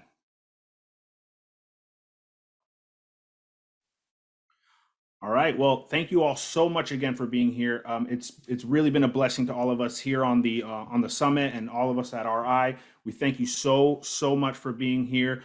Everyone, stay tuned. Don't miss. Next, we have the final address by our very own David Covington. And back to you, Joe and Vincent. Thanks a lot, guys.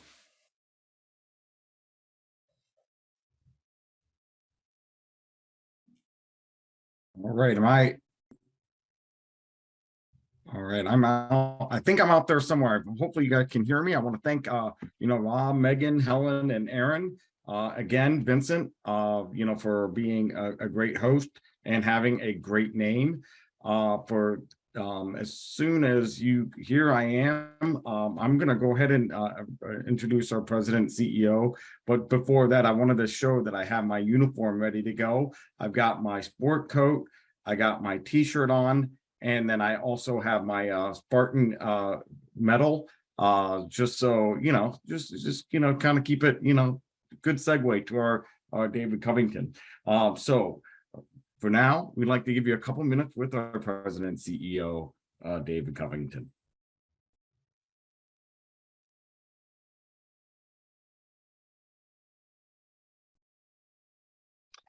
Thanks so much, team. And thanks so much, Vincent and Joe, for hosting us today. And who was it that came up with this amazing news format for the summit today? That would be Joy. Joy and Dr. Chuck and everyone involved in the lead for this. So appreciate all you've done. So Joy explained to me that for this final, and you can please drop the final address PowerPoint slide for me, but Joy explained that for this last segment, that at the end of 60 minutes every week, we had a few words with Andy Rooney. Now, Joy explained to me that Andy Rooney, the reference is the fact that he was iconic. When I Googled Andy Rooney, I was reminded that he was a 900-year-old curmudgeon. He would say a few words from his desk here at 60 Minutes every week. So we're going to ask a few questions Andy Rooney style. I'm going to reflect on why is it that we don't yet have immediately available and accessible and caring emergency services for everyone, including not only a suicidal crisis or a mental health crisis or a substance use, but also an opioid crisis. So let's talk a little bit about how we got here and where we're going. Now, it was 1937, and 5 individuals died tragically and needlessly in a house fire in England. And look, if we look back at human history, if you had some kind of medical emergency, you were largely out of luck till the last few hundred years. And then we really began to focus as this is something we could really do better at if we coordinated, if we communicated, if we standardized. And so in 1937, 999 is the first 3-digit, easy to access and fast number around the globe to get care. It's another 30 years before 1966, and we begin to contemplate on our lack of capability to communicate and coordinate for someone in an emergency here in the United States. And in 1966, a report was written, a blueprint, if you will, for how we could do better. And the idea at the time was that if you were involved in one of our war fronts in Vietnam or Korea, if you were injured in a car accident at war or some other kind of terrible, where you were shot or wounded, your chances of survival were far greater there than they were back here on the streets of the United States. They were better because of medics who would rapidly treat in the field. Transportation, you remember those MASH helicopters that would get you to a unit where surgeons were standing by to give immediate support. So we began to reflect on, could we do something like that by a scaled version in not only metropolitan areas, but the rural areas of the United States. A year or so later, our first 911 call is answered. But when 911 is first answered, there isn't the kind of ambulance care that we see today. Emergency departments, you couldn't just go walk in. You had to ring a bell, and maybe or maybe not, you would get inside. Vincent, guess how we transported people who were in a medical emergency in those times? I'm really hoping that was for Vincent Solo, because I have no idea. Nice try, Vincent. Joe, any guesses of how we transported people? You know, it was not making this up. A hearse would transport people, police cars would transport people, or family members or friends. That's what we had available. So that first 911 call is answered, and we start cascading. Okay, now we've got to treat a person in the field. We've got to have immediate engagements and supports. And look, some calls are managed over the phone, but in the cases of medical emergencies, many times we're going to need emergency personnel on the scene. Many of those can be stabilized, as we started to see in the 60s, the 70s, and especially the 80s and 90s. For the first time, EMS crews being able to rapidly be to the scene. And we had a crisis trivia hot seat question earlier today that EMS on average in the United States is responding to 40 million-ish calls a year, and they're on the scene in 7 minutes on average. And then we began to look at emergency departments and the capability of getting an emergency department quickly. So all of that continues to improve. And during COVID, we began to think about, there's still millions of Americans. It's about 2% of our population that still don't have access to either 911 or EMS or emergency departments readily, because they live in tribal country or the territorial areas that are large expanses. And we began to think about virtual solutions and other responses. Now, parallel to all that, you have to go back to 1958 to see a similar system starting to emerge for what if the crisis isn't a stroke or heart attack or car accident? What if it's instead a suicidal crisis or a mental health crisis, or a substance use or opioid disorder emergency? And in 1958, the very first, it was the Suicide Prevention Hotline, was founded in LA. And we began to have people respond to calls. That idea began to extrapolate across the country. By 66, again, about the same time the emergency medical response is taking off, you had the first crisis call center, Megan, there in Atlanta. It was a partnership with Fulton County 911, and just down the hall in the same public safety building in downtown Atlanta, where they started co-located with 911, that Fulton County crisis line. And that crisis line right from the outset is beginning to think about not only mental health, but also substance use. Now, that wasn't the theme in most of the country.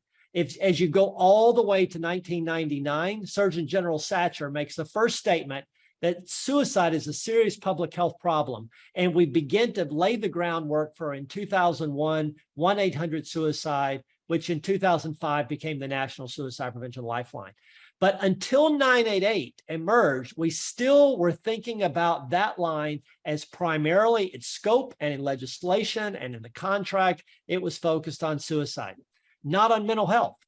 Now, if we go back to RI's beginnings, in 1990, Gene Johnson starts what was then called Meta in a garage in Mesa, Arizona. And we were a crisis services provider for that first decade, thinking about primarily, Kevin, what was the primary thing we were thinking about when we thought about the care that we provided? Was it substance use?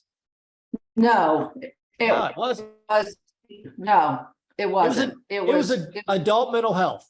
adult mental health. Correct. And even when I came to the company in 2013 and we began to partner around an opportunity in Colorado, RI still thought of itself very much as an adult mental health provider. I was leading an international effort called Zero Suicide, and some of the top leadership in RI at the time says, that's not our thing. Well, but we've determined over the course of time, we would build on that foundation of adult mental health and what became a global innovation around recovery and peer supports. And we would broaden that vision to encompass substance use, suicide care, and thanks so much to the leadership of this team over the course of the last 4 or 5 years has begun to take us. When I first started with RI, there were 3 large crisis services providers in the Phoenix area. One was focused on a real clinical medical model, and we had gaps there that we needed to close. One was focused on a peer supports, recovery, living room, no force first model. And that's, of course, the work that we've done and made an impact around the globe. But Community Bridges was focused as a national expert and leader in MAT and OBOT and peer supports as related to substance use. And at that time, we realized we need to integrate all of that. And so today, 988, now it's step by step. When Congress wrote the legislation, they included mental health for the first time in the description. And as you look at the shirt, we did have a lot of discussions, and we had the opportunity to talk with SAMHSA's top leadership. I had a conversation with Assistant Secretary Delphin Rittman, as there were folks who said we should call this the suicide crisis line again, the lifeline again. And what we all wanted to call it was a mental health, substance use, and suicidal crisis. And you can see the negotiation was the suicide crisis and suicide and crisis lifeline. And the reason that ambivalent language is there a bit to open our arms to everyone who's in a psychiatric emergency or any kind of, they define it as a crisis. And we're going to have to push at RI over the course of the next 10 years that a crisis is for any age. It's for mental health. It's for substance use. It's for an opioid crisis. It's for a suicidal crisis. And it's for an intellectual and developmental disability. But the role of today's summit is around how do we drive and ensure that those with an opioid crisis, that we're ready. And RI, we've been making that shift nationally. 988 is making that shift. And Joy and Dr. Chuck and this entire team are urging each of us. I'm a licensed professional counselor, and think about my orientation as history as a mental health professional. All of us can take action the way RI has done, the way 988 is doing, for us to ensure that Narcan's available. Increasingly, mobile crisis teams out there have Narcan on the street. When we talk about EMS being on the scene in 7 minutes, it's not fast enough, right? So immediate response, a caring and practical and evidence-based approach that's empowered and powered by peers and recovery are all coming together in this much broader design. So it's an exciting day, and that's a few minutes with Andy Rooney's stand-in, Joy. Hope we did the iconic curmudgeon some justice. Thanks to all of you for the effort and for our host today. This work makes a difference.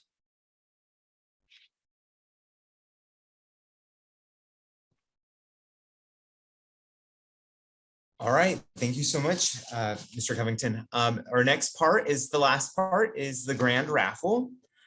So those of you who were added in with the 15, is it 15, Joy, for each one? I think it was.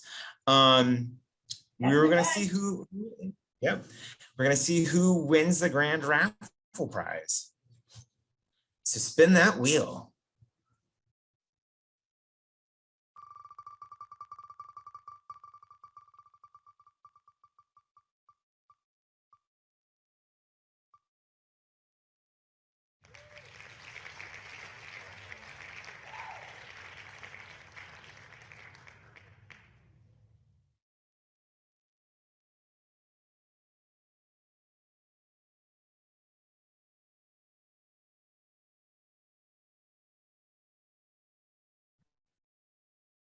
She's not on. So do we want to contact her later? Okay. Yes, I will contact her. Thank you. Woo! All right. Well, it looks like we had to kick Joe off, and I think he's frozen. And so I think we'll go ahead and Joy, is it all right to go ahead and close us off? Yeah, we can move on to our last slide and close us out for today. All right. Well, so thank you everybody for joining us today for International Overdose Awareness Day. We appreciate all that you have done and being a part of our day, and hopefully you've learned something, you've taken something with you, some either a fact, a wisdom. I really want to thank the all of our guests that came today, all of our reporters that were out in the field, whether giving a sports report or a weather report, or just a fact, or just being filling us up with information, and of course all of our presenters. But of course, I definitely want to thank all of our the RI Opioid consulting team for putting this together. This was really a lot of fun for me. If there's one thing I've learned today is that if a hearse comes after I call 911, I'm probably not going to have a good rest of the day. So with all that, I want to thank you on behalf of Joe Villarreal, myself. Stay classy, RI, and have a great day. Bye-bye.